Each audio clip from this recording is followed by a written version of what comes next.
ਅੱਜ ਆਪਾਂ ਵੀਰ ਜੀ ਵਾਹਿਗੁਰੂ ਜੀ ਕਾ ਖਾਲਸਾ ਵਾਹਿਗੁਰੂ ਜੀ ਕੀ ਫਤਿਹ। ਵਾਹਿਗੁਰੂ ਜੀ ਕਾ ਖਾਲਸਾ ਵਾਹਿਗੁਰੂ ਜੀ ਕੀ ਫਤਿਹ ਜੀ।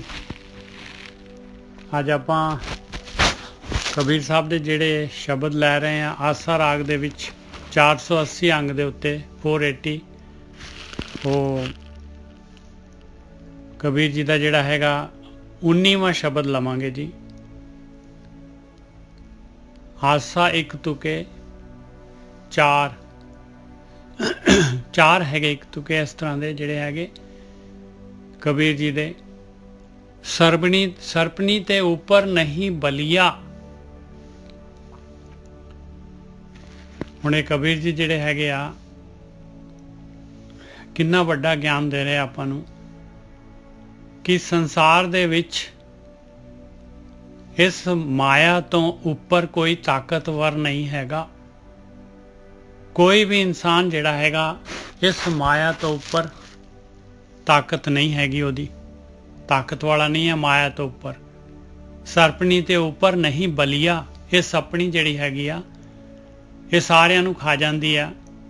ਇਹਦੇ ਉੱਤੋਂ ਇਸ ਤੋਂ ਬਲਵਾਨ ਕੋਈ ਨਹੀਂ ਹੈਗਾ। ਉਸ ਮਾਲਕ ਪਰਮਾਤਮਾ, ਇਸ ਤੋਂ ਉੱਪਰ ਮਾਲਕ ਪਰਮਾਤਮਾ ਹੈਗਾ। ਔਰ ਉਸ ਤੋਂ ਉੱਪਰ ਜਿਹੜੇ ਹੈਗੇ ਆ ਜਿਹੜੇ ਬੂੰਦ ਸਾਗਰ ਦੇ ਵਿੱਚ ਮਰਜ ਹੋ ਜਾਂਦੀ ਆ ਉਹ ਇਹਨੂੰ ਜਿੱਤ ਲੈਂਦੀ ਆ, ਉਹ ਇਸ ਤੋਂ ਉੱਪਰ ਹੋ ਜਾਂਦੀ ਆ। ਬਾਕੀ ਦੁਨੀਆ ਜਿਹੜੀ ਹੈਗੀ ਆ ਉਹਦੇ ਵਿੱਚ ਜਿਹੜਾ ਹੈਗਾ ਇਸ ਮਾਇਆ ਤੋਂ ਉੱਪਰ ਕੋਈ ਨਹੀਂ ਹੈਗਾ। ਕਿਸੇ ਵੀ ਤਰੀਕੇ ਦੇ ਨਾਲ ਦੇਖ ਲਓ, ਉਸ ਮਾਲਕ ਪਰਮਾਤਮਾ ਨੇ ਮਾਇਆ ਬਣਾਈ ਹੈ। ਉਹ ਮਾਲਕ ਪਰਮਾਤਮਾ ਔਰ ਉਸਨੇ ਬਣਾਈ ਹੈ ਤੇ ਉਸੇ ਨੇ ਇਹਨੂੰ ਹਟਾਉਣਾ ਹੈ ਮਾਇਆ ਨੂੰ। ਉਸੇ ਨੇ ਆਪਾਂ ਨੂੰ ਬਚਾਉਣਾ ਹੈ। ਆਪਾਂ ਨੂੰ ਉਸੇ ਦੀ ਸ਼ਰਨ ਦੇ ਵਿੱਚ ਜਾਣਾ ਪਊਗਾ। ਆਹੀ ਖੇਡ ਹੈਗੀ ਆ। ਸਰਪਣੀ ਤੇ ਉੱਪਰ ਨਹੀਂ ਬਲੀਆ। ਜਿਨੇ ਬ੍ਰਹਮਾ ਵਿਸ਼ਨ ਮਹਾਦੇਵ ਛਲਿਆ। ਦੇਖ ਲਓ ਕਹਿੰਦੇ ਆ ਜਿਹੜੇ ਜਿਨ੍ਹਾਂ ਨੂੰ ਕਹਿੰਦੇ ਆ ਵੀ ਜਿਹੜਾ ਹੈਗੇ ਆ ਬ੍ਰਹਮਾ ਵਿਸ਼ਨੂੰ ਮਹੇਸ਼ ਜਿਹੜੇ ਹੈਗੇ ਆ ਧਰਤੀ ਨੂੰ ਜਿਹੜਾ ਸ੍ਰਿਸ਼ਟੀ ਨੂੰ ਜਿਹੜੇ ਹੈਗੇ ਜੀਵਨ ਨੂੰ ਜਿਹੜੇ ਹੈਗੇ ਸਾਰਿਆਂ ਨੂੰ ਪੈਦਾ ਕਰਨ ਵਾਲੇ ਹੈਗੇ, ਜਿਨ੍ਹਾਂ ਨੇ ਜਿਹੜੀ ਪ੍ਰਕਿਰਤੀ ਸਾਰੀ ਪੈਦਾ ਕੀਤੀ ਆ। ਕਹਿੰਦੇ ਉਹਨਾਂ ਨੂੰ ਵੀ ਛਲ ਲਿਆ ਇਸਨੇ।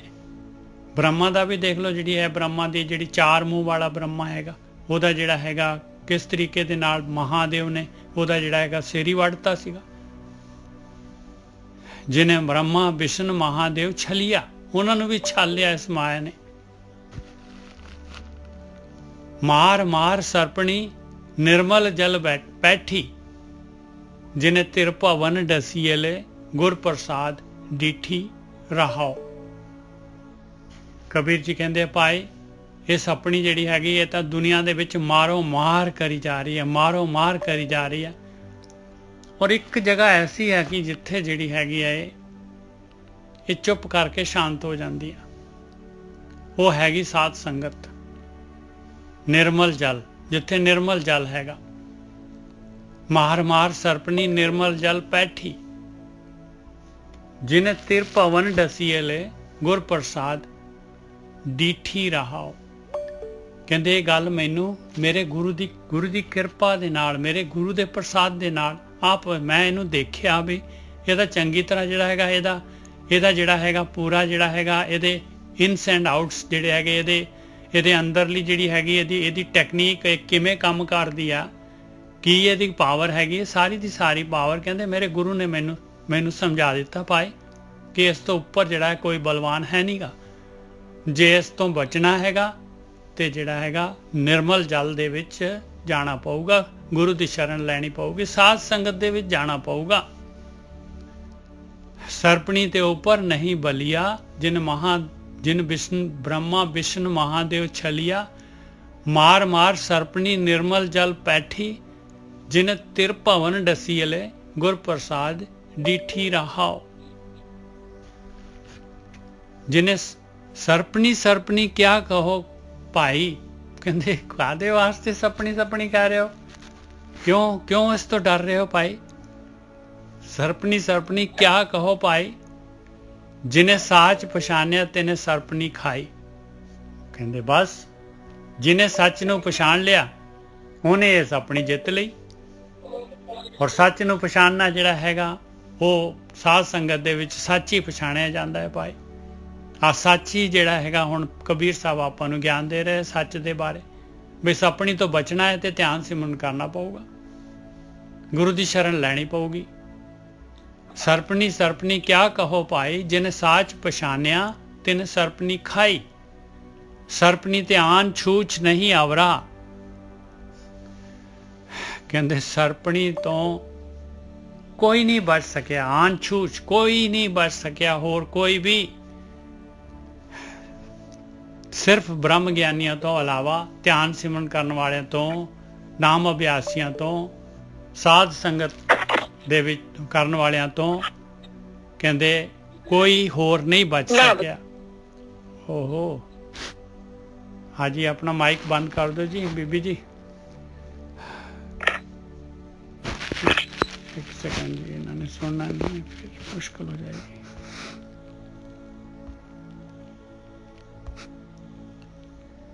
ਇਹ 100 ਦੇ ਵਿੱਚੋਂ ਲੱਭਣਾ ਹੀ ਮੁਸ਼ਕਲ ਹੋ ਜਾਂਦਾ ਹੈ।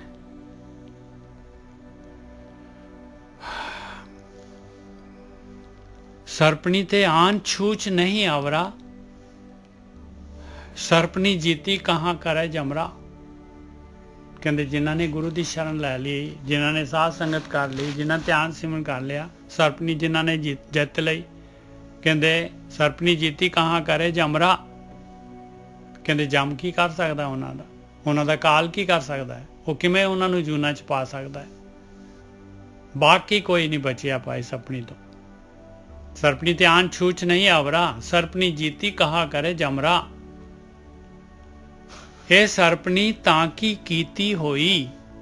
ਕਹਿੰਦੇ ਸਰਪਣੀ ਕਿਹਨੇ ਬਣਾਈ ਆ?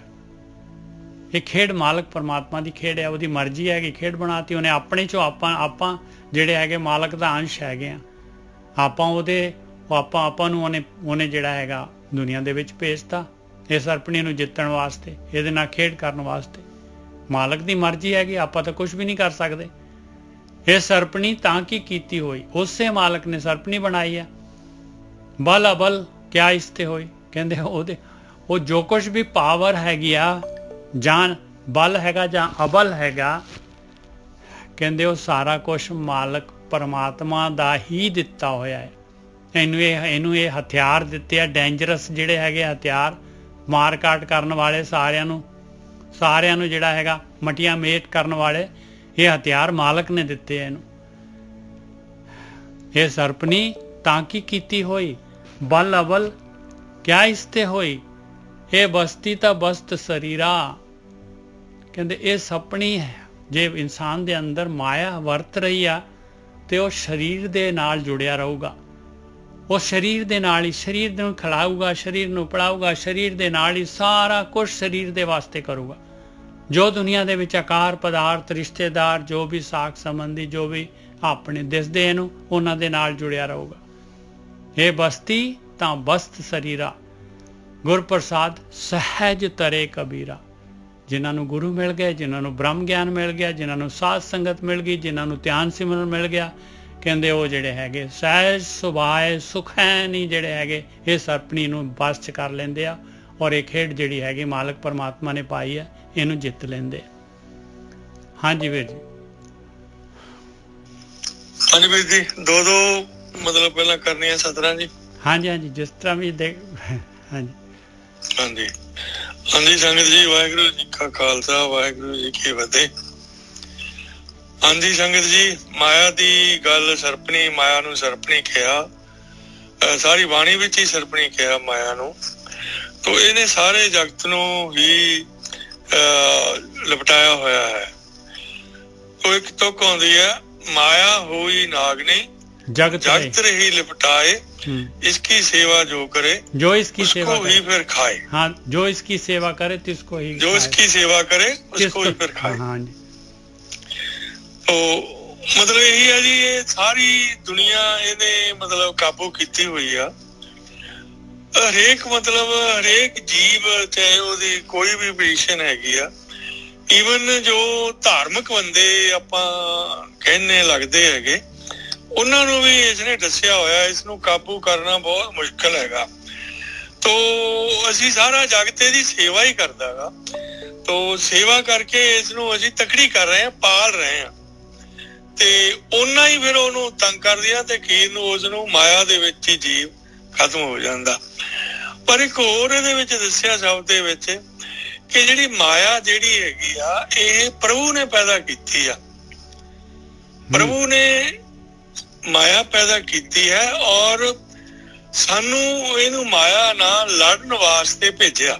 ਬਿਲਕੁਲ ਕਿ ਮਾਇਆ ਹੈਗੀ ਆ ਜਿਹੜੀ ਤੈਂ ਇਸ ਨੂੰ ਕਾਬੂ ਕਰਨਾ ਹੈਗਾ, ਇਹ ਤੈਨੂੰ ਤੰਗ ਬਹੁਤ ਕਰੂਗੀ ਤੇ ਤੂੰ ਸਿਰਫ ਇਸ ਨੂੰ ਮਾਇਆ ਨੂੰ ਕੰਟਰੋਲ ਕਰਕੇ ਖਤਮ ਕਰਕੇ ਇਸ ਨੂੰ ਮਾਰ ਕੇ ਹੀ ਤੂੰ ਮੇਰੇ ਕੋਲੇ ਆ ਸਕਦਾ। ਤੋ ਇਹਦੇ ਵਾਸਤੇ ਇੱਕ ਹੋਰ ਵੀ 2 ਲਾਈਨਾਂ ਗੁਰੂ ਜੀ ਨੇ ਦੱਸੀਆਂ ਹੈਗੀਆਂ ਤੇ ਕਿ ਇਹ ਜਿਹੜੀ ਸਰਪਣੀ ਹੈਗੀ ਆ ਇਹ ਪ੍ਰਮਾਤਮਾ ਦੀ ਪੈਦਾ ਕੀਤੀ ਹੋਈ ਆ। ਪ੍ਰਮਾਤਮਾ ਦੀ ਪੈਦਾ ਕੀਤੀ ਹੋਈ ਆ, ਇਹਦਾ ਮਤਲਬ ਕਿ ਪ੍ਰਮਾਤਮਾ ਦੇ ਅੰਡਰ ਆ। ਜਿਹੜੀ ਚੀਜ਼ ਆਪਾਂ ਪੈਦਾ ਕਰਦੇ ਆ ਉਹ ਆਪਣੇ ਅੰਡਰ ਹੈ। ਕਿਸਾਨ ਫਸਲ ਪੈਦਾ ਕਰਦਾ ਉਹਦੇ ਅੰਡਰ ਆ, ਜਦੋਂ ਮਰਜ਼ੀ ਵੱਢ ਲਵੇ। ਤੇ ਇਸੇ ਤਰ੍ਹਾਂ ਹੀ ਇਹ ਪ੍ਰਮਾਤਮਾ ਦੇ ਅੰਡਰ ਹੈਗੀ ਆ, ਪ੍ਰਮਾਤਮਾ ਦੇ ਕੰਟਰੋਲ 'ਚ ਆ। ਉਹਨੇ ਸਾਡੇ ਵਾਸਤੇ ਪੈਦਾ ਕੀਤੀ ਆ, ਸਾਡੇ ਮਤਲਬ ਆਪਣੇ ਖੇਲ ਰਜਾਇਆ ਉਹਨੇ ਮਾਇਆ ਦਾ ਔਰ ਸਾਡਾ। ਤੋ ਇਸ ਕਰਕੇ ਜਦੋਂ ਪ੍ਰਮਾਤਮਾ ਦੇ ਅੰਡਰ ਹੈ ਸਾਨੂੰ ਪ੍ਰਮਾਤਮਾ ਦੀ ਸ਼ਰਨ ਵਿੱਚ ਜਾਣਾ ਪਊਗਾ, ਫੇਰ ਹੀ ਅਸੀਂ ਇਸ ਦਾ ਮੁਕਾਬਲਾ ਕਰ ਸਕਦੇ ਹਾਂ। ਤੇ ਨਹੀਂ ਤਾਂ ਫਿਰ ਅਸੀਂ ਸਾਰੀ ਉਮਰ ਉਹ ਜਿਵੇਂ ਕਹਿੰਦੇ ਆ ਬਰਮੀ ਸਪਣੀ ਮਰ ਗਈ ਤੇ ਵਰਮੀ ਮਾਰਦੀ, ਅਸੀਂ ਖੁਦ ਨੂੰ ਹੀ ਮਾਰਦੇ ਰਹਿੰਦੇ ਆ ਬਸ ਤੇ ਸਰਪਣੀ ਤਾਂ ਉਸੇ ਤਰ੍ਹਾਂ ਹੀ ਪਲਦੀ ਰਹਿੰਦੀ ਆ। ਸੋ ਇਹੀ ਹੈ ਇਹਦਾ ਸ਼ਬਦ ਦਾ ਤਾਂ ਕਿ ਅਸੀਂ ਇਸ ਜੋ ਸਪਣੀ ਹੈ ਇਹਦਾ ਪਹਿਲਾਂ ਇਹਨੂੰ ਦੇਖੀਏ ਕਿ ਮਾਇਆ ਕੀ ਆ, ਕਿਵੇਂ ਤੰਗ ਕਰਦੀ ਆ, ਕਿਵੇਂ ਕੰਟਰੋਲ ਕਰਦੀ ਆ। ਇਹ ਸਾਰਾ ਗੁਰਬਾਣੀ ਦੇ ਰਾਹੀਂ। ਉਸ ਤੋਂ ਬਾਅਦ ਨਾਮ ਸਿਮਰਨ ਕਰਨਾ ਪਊ, ਪ੍ਰਭੂ ਦੀ ਹਾਜ਼ਰੀ ਵਿੱਚ ਜਾਣਾ ਪਊਗਾ, ਗੁਰੂ ਦੀ ਕਿਰਪਾ ਲੈਣੀ ਪਊ, ਗੁਰ ਪ੍ਰਸਾਦ ਲੈਣੇ ਪਊ, ਫੇਰ ਹੀ ਅਸੀਂ ਇਸ ਨੂੰ ਜਾ ਕੇ ਮਾਰ ਸਕਦੇ ਹਾਂ। ਹਾਂਜੀ ਵੀਰ ਜੀ। ਹਾਂਜੀ ਬਿਲਕੁਲ ਸਹੀ ਗੱਲ ਆ ਇਹ। ਔਰ ਕਹਿੰਦੇ ਆ ਕਿ ਜਦ ਤੱਕ ਆਪਾਂ ਜਿਹੜੇ ਹੈਗੇ ਆ ਸਰੀਰ ਦੇ ਨਾਲ ਅਟੈਚ ਹੈਗੇ ਆ ਤਦ ਤੱਕ ਜਿਹੜੇ ਹੈਗੇ ਇਹਦੀ ਮਾਰ ਦੇ ਵਿੱਚ ਹੈਗੇ ਆ ਆਪਾਂ, ਬਸ ਮਰਦੇ ਰਹਾਂਗੇ। ਹਾਂ, ਜਨਮ ਮਰਨ ਦੇ ਗੇੜ ਦੇ ਵਿੱਚ ਰਵਾਂਗੇ। ਔਰ ਜਿਹੜਾ ਹੈਗਾ ਔਰ ਸਰੀਰ ਦੇ ਨਾਲ ਅਟੈਚ ਆਪਾਂ ਹੁੰਦੇ ਆ ਵਿਚਾਰਾਂ ਦੇ ਨਾਲ। ਔਰ ਇਹ ਵਿਚਾਰ ਜਿਹੜੇ ਹੈਗੇ ਇਹ ਧਿਆਨ ਸਿਮਰਨ ਦੇ ਦੁਆਰਾ ਜਿਹੜਾ ਹੈਗਾ ਸਹਿਜ ਸਮਾਧੀ ਦੇ ਵਿੱਚ ਜਿਹੜੇ ਹੈਗੇ ਵਿਚਾਰ ਜਿਹੜੇ ਬੰਦ ਹੁੰਦੇ ਆ ਤੇ ਫਿਰ ਜਿਹੜਾ ਹੈਗਾ ਆਪਣਾ ਇਹਦੇ ਨਾਲੋਂ ਤਾਲੁਕ ਜਿਹੜਾ ਹੈਗਾ ਖਤਮ ਹੁੰਦਾ ਹੈ। ਬਸ ਇਹੀ ਖੇਡਿਆ। ਧਿਆਨ ਸਿਮਰਨ ਦੇ ਬਗੈਰ ਜਿਹੜਾ ਹੈਗਾ ਇਹਨੂੰ ਜਿਹੜਾ ਹੈਗਾ ਇਸ ਤੋਂ ਬਚਣਾ ਜਿਹੜਾ ਹੈਗਾ ਇੰਪੋਸੀਬਲ ਹੈਗਾ। ਹਾਂਜੀ, ਬਸ ਇੱਕੋ ਹੀ ਤਰੀਕਾ ਜੀ ਇਸ ਨੂੰ ਖਤਮ ਕਰਨ ਦਾ। ਹਾਂਜੀ ਬਿਲਕੁਲ ਸਹੀ ਹੈ ਜੀ। ਅਗਲਾ ਸ਼ਬਦ ਆ ਗਿਆ ਆਸਾ ਕਹਾਂ ਸਵਾਨ ਕੋ ਸਿਮਰਤ ਸੁਨਾਏ, ਕਹਾਂ ਸਾਖਤ ਪੈ ਹਰ ਗੁਣ ਗਾਏ। ਹੁਣ ਦੇਖੋ ਇਹਦੇ ਵਿੱਚ ਕਹਿ ਰਿਹਾ ਕਿ ਭਾਈ ਇਹ ਜਿਹੜਾ ਹੈਗਾ ਬ੍ਰਹਮ ਗਿਆਨ ਜਿਹੜਾ ਸ਼ਬਦ ਬ੍ਰਹਮ ਜਿਹੜਾ ਹੈਗਾ ਗੁਰੂ ਦੀ ਮੱਤ ਜਿਹੜੀ ਲੈਣੀ ਜਿਹੜੀ ਹੈਗੀ ਆ, ਇਹ ਵੀ ਕਹਿੰਦੇ ਆ ਜਦ ਤੱਕ ਇਨਸਾਨ ਦਾ ਮਨ ਨਾ ਹੋਏ, ਇਨਸਾਨ ਇਸ ਪਾਸੇ ਨਾ ਆਉਣਾ ਚਾਹੇ, ਜਦ ਤੱਕ ਨਹੀਂ ਹੋ ਸਕਦਾ ਭਾਈ। ਇਹ ਬ੍ਰਹਮ ਗਿਆਨ ਨਹੀਂ ਲੈ ਸਕਦੇ ਕੋਈ। ਇਹ ਬ੍ਰਹਮ ਗਿਆਨ ਜਿਹੜਾ ਹੈਗਾ ਭਾਵੇਂ ਜਿਹੜਾ ਇਨਸਾਨ ਜਿਹੜਾ ਸਾਕਤ ਹੈਗਾ ਉਹਦਾ ਨਹੀਂ ਹੈਗਾ ਮਨ, ਉਹ ਮਾਇਆ ਦੇ ਵਿੱਚ ਜਿਹੜਾ ਹੈ ਸਰਪਣੀ ਦੇ ਨਾਲ ਹੀ ਜਿਹੜਾ ਹੈਗਾ ਸੰਗਤ ਕਰਨਾ ਚਾਹੁੰਦਾ ਹੈ ਤੇ ਭਾਈ ਕੁਛ ਵੀ ਨਹੀਂ ਹੋ ਸਕਦਾ। ਉਹ ਭਾਵੇਂ ਜਿੱਥੇ ਮਰਜ਼ੀ ਚਲੇ ਜਾਏ, ਭਾਵੇਂ ਸਾਧ ਸੰਗਤ ਦੇ ਵਿੱਚ ਚਲੇ ਜਾਏ, ਜਿੱਥੇ ਮਰਜ਼ੀ ਚਲੇ ਜਾਏ, ਉਹਦੇ ਤੇ ਅਸਰ ਨਹੀਂ ਹੋਏਗਾ। ਇਸ ਕਰਕੇ ਭਾਈ ਆਪਾਂ ਨੂੰ ਇੰਸਟਰਕਸ਼ਨ ਹੈਗੀ ਆ, ਜੇ ਕੋਈ ਜਿਹੜਾ ਇਸ ਰਸਤੇ ਤੇ ਆਉਣਾ ਚਾਹੁੰਦਾ ਹੈਗਾ, ਜੇ ਕੋਈ ਗਿੱਲ ਹੈਗੀ ਆ ਉਹਦੇ ਅੰਦਰ ਜਿਹੜਾ ਹੈਗਾ ਕੋਈ ਹੈ ਇਸ ਤਰ੍ਹਾਂ ਦਾ ਜਿਹੜਾ ਹੈਗਾ ਉਹਦਾ ਇੰਟਰਸਟ, ਤੇ ਉੱਥੇ ਜਿਹੜਾ ਹੈਗਾ ਇਹ ਗਿਆਨ ਦੇ ਸਕਦੇ ਆ। ਨਹੀਂ ਤਾਂ ਭਾਈ ਮਸਤ ਰਹੀਏ। ਆਸਾ ਕਹਾਂ ਸੁਹਾਨ ਕੋ ਸਿਮਰਤ ਸੁਨਾਏ। ਕਹਿੰਦੇ ਕੁੱਤੇ ਨੂੰ ਹੁਣ ਜਿਹੜਾ ਹੈਗਾ ਕੋਈ ਸਿਮਰਤੀਆਂ ਕੋਈ ਗਿਆਨ ਦੀ ਗੱਲ ਕੋਈ ਜਿਹੜੀ ਹੈਗੀ ਕੋਈ ਸਿਮਰਤੀਆਂ ਜਾਂ ਵੇਦ ਸ਼ਾਸਤਰ ਜਿਹੜਾ ਵੀ ਕੁਛ ਵੀ ਸੁਣਾ ਦੋ ਉਹਨੂੰ, ਉਸ ਦੇ ਉੱਤੇ ਕੀ ਅਸਰ ਹੋਣਾ ਹੈ। ਕਹਾਂ ਸਾਕਤ ਪੈ ਹਰ ਗੁਣ ਗਾਏ। ਸਾਕਤ ਜਿਹੜਾ ਬੰਦਾ ਹੈ ਉਹਦੇ ਜਿੰਨਾ ਮਰਜ਼ੀ ਕੀਰਤਨ ਕਰ ਲਓ, ਉਹਦੇ ਸਾਹਮਣੇ ਜਿੰਨਾ ਮਰਜ਼ੀ ਗੁਰਬਾਣੀ ਪਾਠ ਕਰ ਲਓ, ਜੋ ਮਰਜ਼ੀ ਕਰ ਲਓ, ਕਹਿੰਦੇ ਉਹਦੇ ਨਾਲ ਕੋਈ ਵੀ ਫਰਕ ਨਹੀਂ ਪੈਣ ਵਾਲਾ। ਜਿੰਨੀ ਮਰਜ਼ੀ ਉਹਨੂੰ ਮੱਤ ਦੇ ਦਿਓ, ਉਹਨੇ ਵਾਪਸ ਉੱਥੇ ਦੇ ਉੱਥੇ ਹੀ ਰਹਿਣਾ ਹੈ। ਕਹਾਂ ਸੁਹਾਨ ਕੋ ਸਿਮਰਤ ਸੁਨਾਏ, ਕਹਾਂ ਸਾਕਤ ਪੈ ਹਰ ਗੁਣ ਗਾਏ। ਰਾਮ ਰਾਮ ਰਾਮ ਰਮੇ ਰਮ ਰਹੀਏ। ਕਹਿੰਦੇ ਆਪਣੀ ਮਸਤੀ 'ਚ ਰਹੋ, ਧਿਆਨ ਸਿਮਰਨ ਕਰੋ, ਆਪ ਕਰੋ। ਸਾਕਤ ਸਿਉ ਭੂਲ ਨਹੀਂ ਕਹੀਏ ਰਾਓ। ਕਹਿੰਦੇ ਸਾਕਤ ਦੇ ਨਾਲ ਨਾ ਇਹ ਗੱਲ ਕਰੋ, ਇਹ ਚਰਚਾ ਨਾ ਕਰੋ, ਉਹਨੂੰ ਨਹੀਂ ਇੰਟਰਸਟ ਹੈਗਾ। ਉਹ ਤਾਂ ਤੁਸੀਂ ਗੱਲ ਕਰੋਗੇ ਤੇ ਉਹ ਕਹਿਣਗੇ ਕਿੱਥੇ ਫਸ ਗਿਆ ਆ ਕੇ, ਉਹ ਕਹਿਣਗੇ ਹੋਰ ਕੋਈ ਗੱਲ ਕਰੋ। ਰਾਮ ਰਾਮ ਰਾਮ ਰਮੇ ਰਮ ਰਹੀਏ, ਸਾਕਤ ਸਿਉ ਭੂਲ ਨਹੀਂ ਕਹੀਏ। ਕਊਆ ਕਹਾਂ ਕਪੂਰ ਚਰਾਏ। ਕਹਿੰਦੇ ਕਾਂ ਨੂੰ ਕਿੱਥੇ ਇੰਨਾ ਜਿਹੜਾ ਖੁਸ਼ਬੂਦਾਰ ਕਪੂਰ ਜਿਹੜਾ ਹੈਗਾ ਦੇ ਰਹੇ ਹੋ ਤੁਸੀਂ। ਕਹੇ ਬਿਸੀਅਰ ਕੋ ਦੁੱਧ ਪਿਆਏ, ਤੇ ਸੱਪ ਨੂੰ ਜਿਹੜਾ ਹੈਗਾ ਦੁੱਧ ਪਿਲਾ ਰਹੇ ਹੋ, ਤੇ ਉਹਨੇ ਕੋਈ ਡੰਗ ਮਾਰਨੋਂ ਹਟ ਜਾਣਾ ਹੈ। ਸਤ ਸੰਗਤ ਮਿਲ ਵਿਵੇਕ ਬੁੱਧ ਹੋਈ। ਕਹਿੰਦੇ ਸਾਧ ਸੰਗਤ ਦੇ ਵਿੱਚ, ਸਤ ਸੰਗਤ ਦੇ ਵਿੱਚ, ਗੁਰੂ ਦੀ ਸੰਗਤ ਦੇ ਵਿੱਚ ਜਿਹੜਾ ਹੈਗਾ ਵਿਵੇਕ ਬੁੱਧੀ ਆਊਗੀ ਭਾਈ। ਗੁਰੂ ਦੀ ਮੱਤ ਵਿਵੇਕ ਹੈਗੀ, ਉਹ ਮੱਤ ਜੇ ਲਵਾਂਗੇ ਤੇ ਆਪਣੀ ਵੀ ਮੱਤ ਵਿਵੇਕ ਹੋ ਜਾਏਗੀ। ਸਾਧ ਸੰਗਤ ਮਿਲ, ਸਤ ਸੰਗਤ ਮਿਲ ਵਿਵੇਕ ਬੁੱਧ ਹੋਈ, ਪਾਰਸ ਪਰਸ ਲੋਹਾ ਕੰਚਨ ਸੋਈ। ਕਹਿੰਦੇ ਪਾਰਸ ਜਿਹੜਾ ਹੈਗਾ, ਜੇ ਹੁਣ ਪਾਰਸ ਨੂੰ ਪਰਸਾਂਗੇ ਤੇ ਪਾਰਸ ਨੂੰ ਜਿਹੜਾ ਹੈਗਾ ਲੋਹਾ ਟੱਚ ਕਰੋ ਤੇ ਉਸੇ ਵੇਲੇ ਸੋਨਾ ਹੋ ਜਾਏਗਾ। ਪਾਰਸ ਪਰਸ ਲੋਹਾ ਕੰਚਨ ਸੋਈ। ਕਹਿੰਦੇ ਉਹ ਤਾਂ ਕੰਚਨ ਹੈ, ਫਿਰ ਪਾਰਸ ਨੂੰ ਪਰਸ ਲਿਆ ਤੇ ਪਾਰਸ ਹੋਣਾ ਚਾਹੀਦਾ ਹੈ। ਇਸ ਤਰ੍ਹਾਂ ਸਤਸੰਗਤ ਹੈਗੀ, ਇਸ ਤਰ੍ਹਾਂ ਸਤਸੰਗਤ ਚੇਂਜ ਕਰਦੀ ਹੈ, ਪਰ ਉਹਨੂੰ ਚੇਂਜ ਕਰੇਗੀ ਜਿਹੜਾ ਚੇਂਜ ਹੋਣਾ ਚਾਹੁੰਦਾ ਹੈ, ਜਿਹੜਾ ਹੈਗਾ, ਜਿਹੜਾ ਇੰਟਰਸਟਿਡ ਹੈਗਾ ਇਸ ਰਸਤੇ ਤੇ। ਲਿਵ ਔਰ ਦੋ ਰਸਤੇ ਹੈਗੇ, ਇੱਕ ਲਿਵ ਦਾ ਰਸਤਾ, ਇੱਕ ਧਾਤ ਦਾ ਰਸਤਾ ਹੈਗਾ, ਇੱਕ ਮਾਇਆ ਦਾ ਰਸਤਾ ਹੈ, ਸਪਣੀ ਵਾਲਾ ਰਸਤਾ ਹੈਗਾ, ਇੱਕ ਜਿਹੜਾ ਹੈਗਾ ਪਰਮੇਸ਼ਰ ਵੱਲ ਜਾਂਦਾ ਹੈ, ਇਸ ਖੇਡ ਚੋਂ ਬਾਹਰ ਨਿਕਲਣ ਦਾ ਰਸਤਾ ਹੈਗਾ। ਉਹ ਡਿਪੈਂਡ ਇਨਸਾਨ ਤੇ ਚੋਇਸ ਆਪਣੀ ਹੈਗੀ ਆ, ਆਪਾਂ ਨੇ ਜਿਹੜਾ ਹੈਗਾ ਕੀ ਚਾਹੁੰਦੇ ਆ। ਆਪਾਂ ਮਾਲਕ ਜਿਹੜਾ ਹੈਗਾ ਦੋਨੋਂ ਪਾਸੇ ਖੁਸ਼ ਹੈਗਾ, ਕਿਉਂਕਿ ਉਸਨੇ ਜਿਹੜਾ ਹੈਗਾ ਇਹ ਮਾਇਆ ਬਣਾਈ ਹੋਈ ਹੈ, ਜੋ ਆਪਣੇ ਅੰਦਰ ਜਿਹੜਾ ਹੈ ਇਹ ਰਸ ਦੁਨੀਆ ਦੇ ਪਦਾਰਥ ਜਿਹੜੇ ਹੈਗੇ ਇਹਨਾਂ ਨੂੰ ਭੋਗਣ ਦੇ ਆਪਣੇ ਅੰਦਰ ਉਹਨੇ ਮਾਲਕ ਨੇ ਜਿਹੜੇ ਹੈਗੇ ਸਾਰਾ ਸਰੀਰ ਦੇ ਅੰਦਰ ਇਹ ਸਾਰੀ ਦੀ ਸਾਰੀ ਫਿਟਿੰਗ ਕੀਤੀ ਹੋਈ ਹੈ। ਉਹ ਕਹਿੰਦਾ ਮੈਨੂੰ ਦੋਨੋਂ ਪਾਸੇ ਰਾਜੀ ਹਾਂ ਮੈਂ, ਤੂੰ ਤੇਰੀ ਮਰਜ਼ੀ ਹੈਗੀ, ਰਸਤਾ ਚੋਇਸ ਤੇਰੀ ਹੈਗੀ, ਮੈਂ ਤੈਨੂੰ ਦੁਨੀਆ 'ਚ ਭੇਜਿਆ, ਮੈਂ ਨਹੀਂ ਤੈਨੂੰ ਕੁਛ ਕਹਿਣਾ। ਜਦ ਤੂੰ ਚਾਹੇਗਾ ਮੇਰੇ ਕੋਲ ਆਉਣਾ ਉਦੋਂ ਮੈਂ ਤੈਨੂੰ ਫੈਸਿਲਿਟੀ ਦੇ ਦੂੰਗਾ। ਤੇ ਬਾਕੀ ਜੋ ਰੂਲਸ ਹੈਗੇ, ਜੋ ਦੁਨੀਆ ਦੇ ਰੂਲ, ਜੋ ਜਿਸ ਤਰ੍ਹਾਂ ਜਿਹੜੇ ਹੈਗੇ ਜੂਨਾਂ 84 ਲੱਖ ਜੂਨਾਂ ਹੈਗੀਆਂ, ਇਹਦੇ ਵਿੱਚ ਜੋ ਤੂੰ ਕਰੇਗਾ, ਖੇਤ ਸਰੀਰ ਜੋ ਬੀਜੀਏ ਸੋ ਅੰਤ ਖਲੋਇਆ ਆਏ।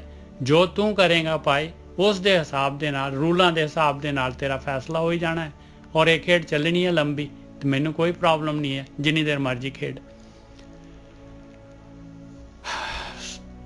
ਸਤ ਸੰਗਤ ਮਿਲ ਵਿਵੇਕ ਬੁੱਧ ਹੋਈ, ਪਾਰਸ ਪਰਸ ਲੋਹਾ ਕੰਚਨ ਸੋਈ। ਸਾਕਤ ਸਵਾਨ ਸਭ ਕਰੇ ਕਰਾਇਆ। ਕਹਿੰਦੇ ਹੁਣ ਇਹ ਸਾਕਤ ਹੈਗੇ ਜਿਹੜੇ ਸਵਾਨ ਹੈਗੇ ਆ, ਜਿਹੜੇ ਸਵਾਨ ਕਿਹਨੂੰ ਕਹਿੰਦੇ? ਸਵਾਨ ਕੁੱਤਾ ਹੈ। ਕੁੱਤਾ ਕੀ ਕਰਦਾ ਹੈ? ਕੁੱਤਾ ਲਾਲਚੀ ਹੁੰਦਾ, ਉਹਨੂੰ ਜੋ ਮਰਜ਼ੀ ਦੇਣਾ ਉਹਨੇ ਜਿਹੜਾ ਹੈਗਾ ਉਹਦੀ ਤ੍ਰਿਸ਼ਨਾ ਖਤਮ ਹੀ ਨਹੀਂ ਹੁੰਦੀ ਕੁੱਤੇ ਦੀ।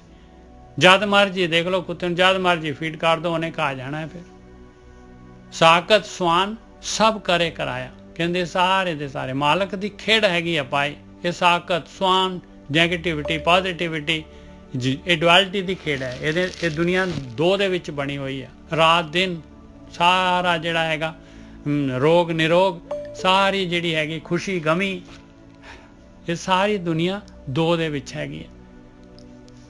ਸਾਕਤ ਸਵਾਨ ਸਭ ਕਰੇ ਕਰਾਇਆ। ਉਸ ਮਾਲਕ ਦੇ, ਜੋ ਮਾਲਕ ਨੇ ਜਿਸ ਤਰ੍ਹਾਂ ਦਾ ਪ੍ਰੋਵੀਜ਼ਨ ਕੀਤਾ ਹੈ, ਜਿਸ ਤਰ੍ਹਾਂ ਦੀਆਂ ਉਹਨੇ ਸਲੋਟਸ ਬਣਾਏ ਆ, ਉਹਦੇ ਵਿੱਚ ਦੁਨੀਆ ਜਿਹੜੀ ਹੈਗੀ ਫਿੱਟ ਹੋ ਜਾਂਦੀ ਹੈ, ਜਿਹਨੂੰ ਚੰਗਾ ਲੱਗਦਾ।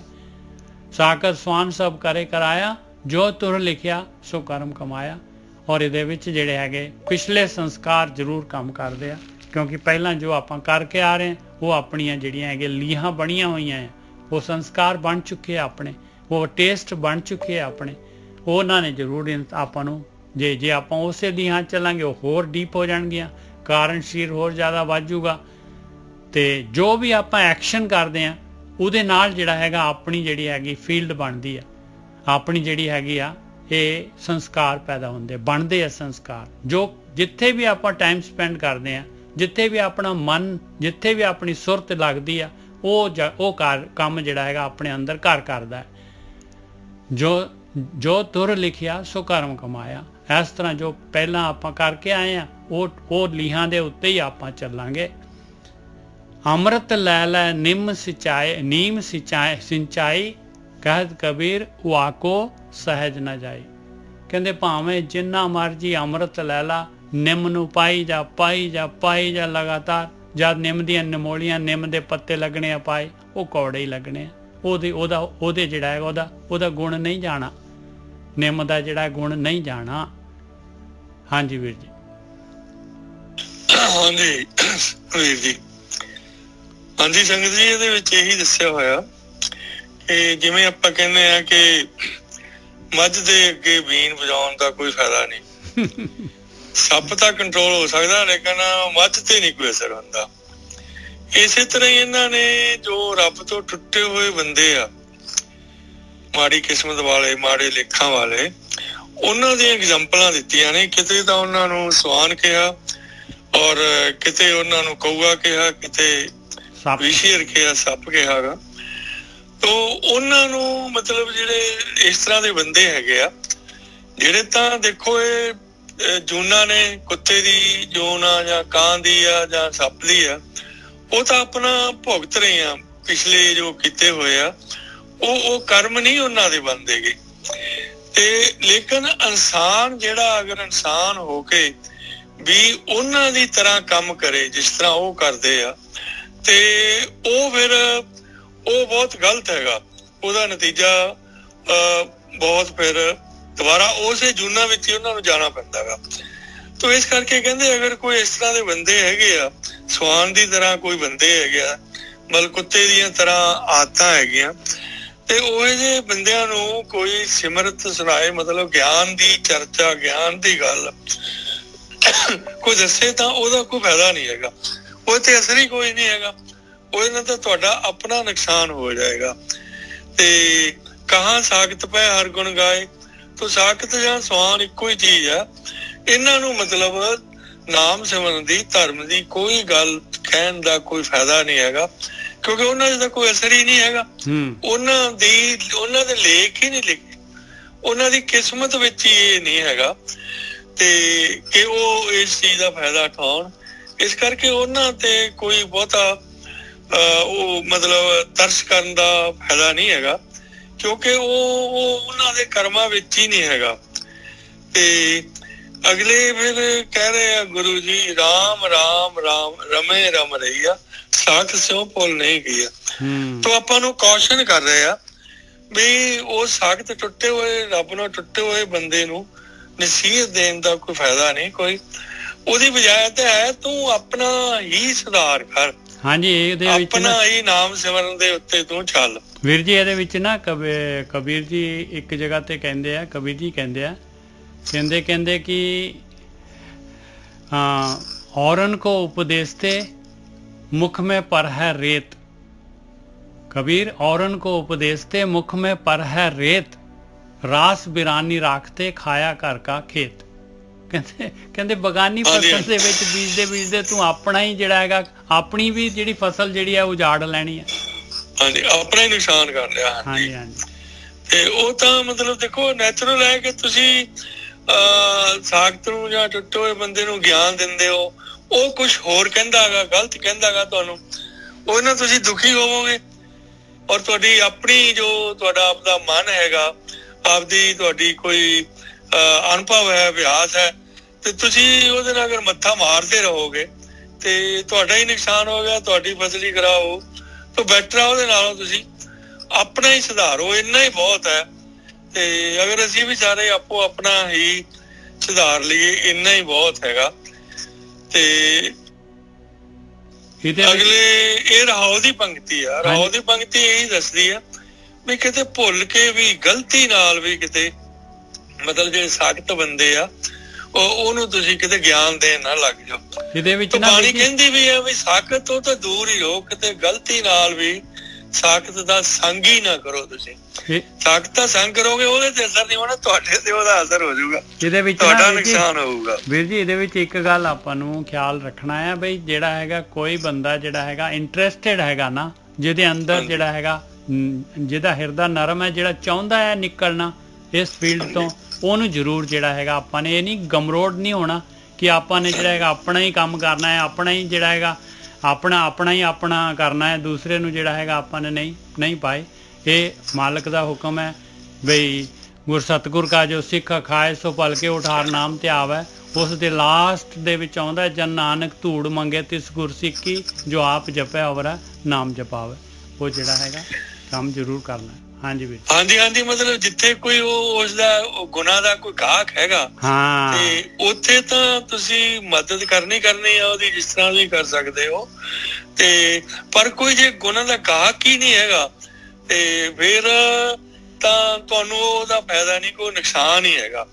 ਗਾਹਕ ਹੋਣਾ ਚਾਹੀਦਾ ਉਸ ਦਾ, ਤੁਹਾਡੇ ਗੁਨਾਹ ਦਾ ਕੋਈ ਤੁਹਾਡੀ ਸਲਾਹ ਲੈਣ ਵਾਲਾ ਹੋਵੇ। ਅਗਰ ਬਿਨਾਂ ਸਲਾਹ ਤੋਂ ਹੀ ਤੁਸੀਂ ਉਹ ਦੇਈ ਜਾਓ ਤੇ ਉਹਦਾ ਨਹੀਂ ਫਾਇਦਾ ਹੈਗਾ। ਮਤਲਬ ਇਹਦੇ ਵਿੱਚ ਇਹੀ ਹੈਗਾ। ਉਹ ਸਾਖਤ ਵੀ ਫਿਰ ਉਹੀ ਬੰਦੇ ਆ ਜਿਹੜੇ ਟੁੱਟੇ ਹੋਏ ਆ, ਜਿਹੜੇ ਨਿੰਦਿਆ ਹੀ ਕਰੀ ਜਾਂਦੇ ਆ। ਤੇ ਅਸੀਂ ਅਗਰ ਉਹਨਾਂ ਨੂੰ ਕਹੀਏ ਵੀ ਇਹਨਾਂ ਨੂੰ ਅਸੀਂ ਸੁਧਾਰ ਦਈਏ, ਉਹ ਮਤਲਬ ਇਹਦੇ ਵਿੱਚ ਕਹਿ ਰਿਹਾ ਕਿ ਤੁਸੀਂ ਉਹਨਾਂ ਨੂੰ ਨਹੀਂ ਸੁਧਾਰ ਸਕਦੇਗੇ। ਹਾਂ, ਕੋਈ ਉਸਦਾ ਪਹਿਲਾਂ ਗਾਹਕ ਦੇਖੋ, ਕਿਸੇ ਨੂੰ ਉਹ ਚੀਜ਼ ਦੀ ਲੋੜ ਹੋਵੇ ਤੇ ਫਿਰ ਤੁਸੀਂ ਉਸ ਨੂੰ ਜੋ ਤੁਹਾਡੇ ਪੱਲੇ ਹੈਗਾ ਤੁਸੀਂ ਉਸ ਨੂੰ ਦੇ ਸਕਦੇ ਹੋ। ਫਿਰ ਕਬੀਰ ਜੀ ਕਊਆ ਕਹਾਂ ਕਪੂਰ ਚਰਾਏ, ਕਹਾਂ ਬਿਸ਼ਰ ਕੋ ਦੂਧ ਪਿਆਏ। ਹੁਣ ਕਪੂਰ ਜਿਹੜਾ ਕਊਏ ਦੀ ਕੀ ਆਦਤ ਆ, ਉਹਨੇ ਹਮੇਸ਼ਾ ਗੰਦ ਤੇ ਬਹਿਣਾ, ਉਹਨੂੰ ਗੰਦ ਹੀ ਚੰਗਾ ਲੱਗਦਾ ਗਾ। ਤੇ ਉਹਨੂੰ ਕਹੋ ਵੀ ਗੰਦ ਨਹੀਂ ਤੈਨੂੰ ਦਾ ਜਿਹੜਾ ਕਪੂਰ ਹੈਗਾ ਇਹਦੇ ਤੇ ਬੈਠਣਾ ਪਊਗਾ, ਇਹਦੀ ਸੁਗੰਧੀ ਲੈ, ਇਹਨੂੰ ਖਾ, ਤੇ ਉਹ ਬੈਠੇਗਾ ਹੀ ਨਹੀਂ ਉੱਥੇ। ਤੇ ਇਹਦਾ ਮਤਲਬ ਉਹ ਹੈ ਹੀ ਗਲਤ, ਉਹ ਫਾਇਦਾ ਹੀ ਨਹੀਂ ਉਸ ਚੀਜ਼ ਦਾ, ਉਹਨੂੰ ਕਪੂਰ ਦੇਣ ਦਾ ਕੋਈ ਫਾਇਦਾ ਨਹੀਂ। ਅਗਰ ਕੋਈ ਕਪੂਰ ਦਾ ਗਾਹਕ ਹੈਗਾ ਉਹਨੂੰ ਅਸੀਂ ਕਪੂਰ ਦੇਈਏ। ਕਹਾਂ ਬਿਸ਼ਰ ਕੋ ਦੁੱਧ ਪਿਲਾਏ, ਉਹਨੂੰ ਜਿਹੜੇ ਸੱਪ ਹੈਗੇ ਆ ਇਹਨਾਂ ਨੂੰ ਕਹੋ ਇਹਨਾਂ ਨੂੰ ਦੁੱਧ ਵੀ ਪਿਲਾਈਏ ਤਾਂ ਵੀ ਤੁਹਾਡੇ ਮਿੱਤਰ ਨਹੀਂ ਹੁੰਦੇਗੇ। ਤੋ ਉਹਨੂੰ ਦੁੱਧ ਪਿਲਾਉਣ ਦਾ ਕੋਈ ਫਾਇਦਾ ਨਹੀਂ। ਇਹ ਕਬੀਰ ਜੀ ਦੱਸ ਰਿਹਾ ਵੀ ਇਹ ਔਡ ਚੀਜ਼ਾਂ ਨੇ। ਤੁਸੀਂ ਮਤਲਬ ਇਹ ਏਦਾਂ ਨਾ ਕਰੋ ਕਿ ਤੁਸੀਂ ਠੇਕਾ ਲਓ ਕਿ ਮੈਂ ਇਹ ਜਿਹੜੇ ਸਾਖਤ ਬੰਦੇ ਆ ਕਊਏ ਵਰਗੇ ਬਿਸ਼ੀਰ ਵਰਗੇ ਇਹਨਾਂ ਨੂੰ ਮੈਂ ਅੰਮ੍ਰਿਤ ਪਿਲਾ ਦਿਆਂ, ਇਹਨਾਂ ਨੂੰ ਮੈਂ ਦੁੱਧ ਪਿਲਾ ਦਿਆਂ। ਇਹਨਾਂ ਨੇ ਨਹੀਂ ਪੀਣਾ ਗਾ ਕਿਉਂਕਿ ਇਹਨਾਂ ਦੀ ਕਿਸਮਤ ਵਿੱਚ ਹੀ ਨਹੀਂ ਹੈਗਾ ਇਹ। ਤੇ ਅਗਲਾ ਪਤਾ ਹੈਗਾ ਉਹਦਾ ਬਸ ਉਹ ਇੱਕੋ ਹੀ ਤਰੀਕਾ ਦੱਸਿਆ, ਸਾਧ ਸੰਗਤ ਮਿਲ ਵਿਵੇਕ ਬੁੱਧ ਹੋਈ, ਪਾਰਸ ਪਰਸ ਲੋਹਾ ਕੰਚਨ ਸੋਈ। ਤੋ ਅਗਰ ਉਹਨਾਂ ਨੇ ਸੁਧਰਨਾ ਵੀ ਹੈਗਾ ਤੇ ਉਹਨਾਂ ਨੂੰ ਸਤ ਸੰਗਤ ਲੈਣੀ ਪਊਗੀ। ਤੇ ਸਤ ਸੰਗਤ ਲੈ ਕੇ ਪਾਰਸ ਪਰਸ ਲੋਹਾ ਕੰਚਨ ਹੋਈ, ਪਾਰਸ ਕਲਾ। ਜਿੰਨਾ ਚਿਰ ਅਸੀਂ ਸਤ ਦੀ ਸੰਗਤ ਨਹੀਂ ਕਰਦੇ, ਸਤ ਨਾਲ ਅਸੀਂ ਪਰਸਦੇ ਨਹੀਂ, ਉਹਨਾਂ ਚਿਰ ਸਾਡੇ ਤੇ ਪਾਰਸ ਕਲਾ ਨਹੀਂ ਵਰਤਦੀ। ਸੋ ਸਾਨੂੰ ਵੀ ਇਹੀ ਕੰਮ ਕਰਨਾ ਪਊਗਾ ਕਿ ਸਤ ਸੰਗਤ ਕਰਨੀ ਪਊਗੀ, ਸਤ ਦੀ ਸੰਗਤ ਕਰਨੀ ਪਊਗੀ। ਫੇਰ ਹੀ ਪਾਰਸ ਕਲਾ ਵਰ ਕੇ ਫੇਰ ਹੀ ਜੋ ਸਾਡੀ ਬੁੱਧੀ ਹੈਗੀ ਆ, ਦੁਸ਼ਟ ਬੁੱਧੀ ਆ, ਉਹ ਵਿਵੇਕ ਬੁੱਧੀ ਮਤਲਬ ਨਿਰਣਾਇਕ ਬੁੱਧੀ ਹੋ ਜਾਊਗੀ। ਤੇ ਜਿਹੜੇ ਟੁੱਟੇ ਹੋਏ ਸਾਖਤ ਬੰਦੇ ਆ ਉਹਨਾਂ ਵਾਸਤੇ ਵੀ ਇਹੀ ਤਰੀਕਾ ਹੈਗਾ, ਉਹਨਾਂ ਨੂੰ ਵੀ ਇਸ ਰਸਤੇ ਤੇ ਆ ਕੇ ਸਤ ਸੰਗਤ ਹੀ ਕਰਨੀ ਪਊਗੀ। ਤੋ ਅਗਲੇ ਚੌਥੇ ਪਾਦ ਵਿੱਚ ਕਬੀਰ ਜੀ ਗਿਆਨ ਦੇ ਰਹੇ ਆ, ਸਾਖਤ ਸਵਾਨ ਸਭ ਕਰੇ ਕਰਾਇਆ, ਜੋ ਤੁਰ ਲਿਖਿਆ ਸੋ ਕਰਮ ਕਮਾਇਆ। ਤੋ ਇਹਦੇ ਵਿੱਚ ਮਤਲਬ ਆਪਾਂ ਨੂੰ ਉਹਦੇ ਵਿੱਚ ਕੋਈ ਉਹਨਾਂ ਦਾ ਫਿਕਰ ਕਰਨ ਦੀ ਲੋੜ ਨਹੀਂ ਹੈਗੀ ਕਿ ਇਹ ਵਿਚਾਰੇ ਆਪਦੀ ਜ਼ਿੰਦਗੀ ਖਰਾਬ ਕਰ ਰਹੇ ਆ, ਇਹ ਕਿਉਂ ਇਸ ਤਰ੍ਹਾਂ ਦੇ ਹੈ, ਇੰਨਾ ਕੀਮਤੀ ਜੀਵਨ ਹੈ, ਇਹ ਕਿਉਂ ਨਹੀਂ ਸੁਧਰਦੇ, ਕਿਉਂ ਨਹੀਂ ਨਾਮ ਜਪਦੇ। ਉਹ ਵੀ ਉਹਨਾਂ ਦੇ ਕੋਈ ਵੱਸ ਦੀ ਗੱਲ ਨਹੀਂ ਹੈਗੀ। ਉਹ ਤਾਂ ਪ੍ਰਭੂ ਦੇ ਹੁਕਮ ਦੇ ਵਿੱਚ ਹੀ ਹੈਗੇ ਆ। ਉਹ ਪ੍ਰਭੂ ਦੇ ਹੁਕਮ ਤੋਂ ਬਿਨਾਂ ਨਹੀਂ ਚੱਲ ਸਕਦੇਗੇ। ਕਿਰਤ ਸਕ੍ਰਿਤ ਕਰਾਏ ਆਪੇ ਜਨਤੇ ਬਸ ਕੁਛ ਨਹੀਂ। ਉਹਨਾਂ ਨੂੰ ਸਕ੍ਰਿਤ ਕਰ ਰਹੇ ਆ, ਭੈੜੇ ਕੰਮ ਉਹਨਾਂ ਦਾ ਆਪਦਾ ਜੋ ਪਹਿਲਾਂ ਲੇਖ ਲਿਖਿਆ ਸੀ ਉਹੀ ਭੁਗਤ ਰਹੇ ਆ। ਉਹ ਵੀ ਰੱਬ ਦੇ ਹੁਕਮ ਵਿੱਚ ਭੁਗਤ ਹੀ ਰਹੇ ਆ। ਇਸ ਕਰਕੇ ਉਹਨਾਂ ਦੇ ਵੀ ਵੱਸ ਦੀ ਗੱਲ ਨਹੀਂ। ਉਹ ਜੋ ਉਹਨਾਂ ਨੇ ਲਿਖਿਆ ਹੋਇਆ ਹੈ, ਮਾੜੇ ਕੰਮ ਕੀਤੇ ਹਨ, ਉਹ ਉਹਨਾਂ ਨੂੰ ਭੁਗਤਣੇ ਪੈਣੇ ਆ। ਕਰਮਾਂ ਦਾ ਲੇਖਾ ਦੇਣਾ ਹੀ ਪੈਣਾ ਕਿਉਂਕਿ ਉਹ ਪਹਿਲਾਂ ਕਰਕੇ ਆਏ ਆ। ਇਸ ਕਰਕੇ ਉਹ ਲੇਖਾ ਦੇ ਰਹੇ ਆ। ਸਾਨੂੰ ਮਨੁੱਖਾ ਜੀਵਨ ਮਿਲ ਗਿਆ, ਅਸੀਂ ਉਹ ਲੇਖਾ ਪਹਿਲਾਂ ਆਪਦਾ ਭੈੜੇ ਕਰਮਾਂ ਦਾ ਕੱਟ ਚੁੱਕੇ ਆ। ਸਾਨੂੰ ਹੁਣ ਮਤਲਬ ਮਿਲਿਆ ਜੀਵਨ ਕਿ ਅਸੀਂ ਆਪਣਾ ਆਪ ਸੁਧਾਰੀਏ ਔਰ ਪ੍ਰਭੂ ਦੇ ਬੱਚੇ ਆ, ਅਸੀਂ ਪ੍ਰਭੂ ਦੇ ਵਿੱਚ ਹੀ ਜਾਈਏ। ਤੇ ਇਹਦੇ ਵਿੱਚ ਇਹ ਲਿਖਿਆ ਕਿ ਉਹ ਉਹਨਾਂ ਦਾ ਤੁਹਾਨੂੰ ਫਿਕਰ ਕਰਨ ਦੀ ਲੋੜ ਨਹੀਂ, ਉਹ ਪ੍ਰਮਾਤਮਾ ਨੂੰ ਫਿਕਰ ਆ ਉਹਨਾਂ ਦਾ, ਪ੍ਰਮਾਤਮਾ ਨੇ ਹੀ ਉਹਨਾਂ ਤੋਂ ਕਰਵਾ ਰਿਹਾ, ਪ੍ਰਮਾਤਮਾ ਦੇ ਹੁਕਮ ਵਿੱਚ ਹੀ ਉਹ ਕਰ ਰਹੇ ਆ। ਤੋ ਅਸੀਂ ਤਾਂ ਸਿਰਫ ਆਪੋ ਆਪਣਾ ਜੀਵਨ ਜਿਹੜਾ ਸੁਧਾਰੀਏ। ਤੋ ਅਖੀਰ ਦੇ ਵਿੱਚ ਕਬੀਰ ਜੀ ਸਿੱਖਿਆ ਦੇ ਰਿਹਾ, ਅੰਮ੍ਰਿਤ ਲੈ ਲੈ ਨੀਮ ਸਿੰਚਾਈ, ਕਹਿਤ ਕਬੀਰ ਊਆ ਕੋ ਸਹਿਜ ਨਾ ਜਾਏ। ਇਹ ਵੀ ਉਹੀ ਗਿਆਨ ਅੱਗੇ ਵਧਾ ਰਹੇ ਆ ਕਿ ਨਿੰਮ ਹੈਗੀ ਆ।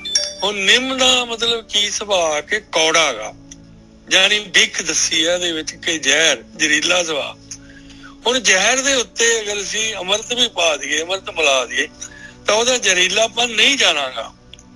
ਤੋ ਇਸ ਕਰਕੇ ਉਹ ਵੀ ਜੋ ਜ਼ਹਿਰੀਲਾਪਨ ਆ ਨਿੰਮ ਦਾ, ਉਹ ਵੀ ਰੱਬ ਦੀ ਖੇਡ ਹੀ ਆ, ਰੱਬ ਨੇ ਪੈਦਾ ਕੀਤਾ ਉਸ ਨੂੰ, ਉਹ ਵੀ ਰੱਬ ਦੇ ਹੁਕਮ ਵਿੱਚ ਹੀ ਆਪਣਾ ਕੜੱਤਰਪਨ ਦਿਖਾ ਰਹੀ ਆ, ਬਿੱਖ ਦਿਖਾ ਰਹੀ ਆ।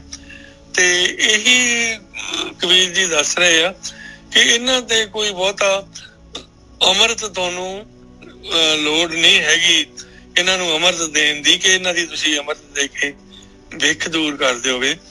ਤੋ ਜਿਹੜੇ ਅੰਮ੍ਰਿਤ ਦੇ ਗਾਹਕ ਹੈਗੇ ਆ ਉਹੀ ਅੰਮ੍ਰਿਤ ਲੈ ਸਕਦੇ ਆ, ਉਹਨਾਂ ਨੂੰ ਹੀ ਅਸੀਂ ਦੇ ਸਕਦੇ ਆ ਅਗਰ ਸਾਡੇ ਕੋਲੇ ਅੰਮ੍ਰਿਤ ਹੈ।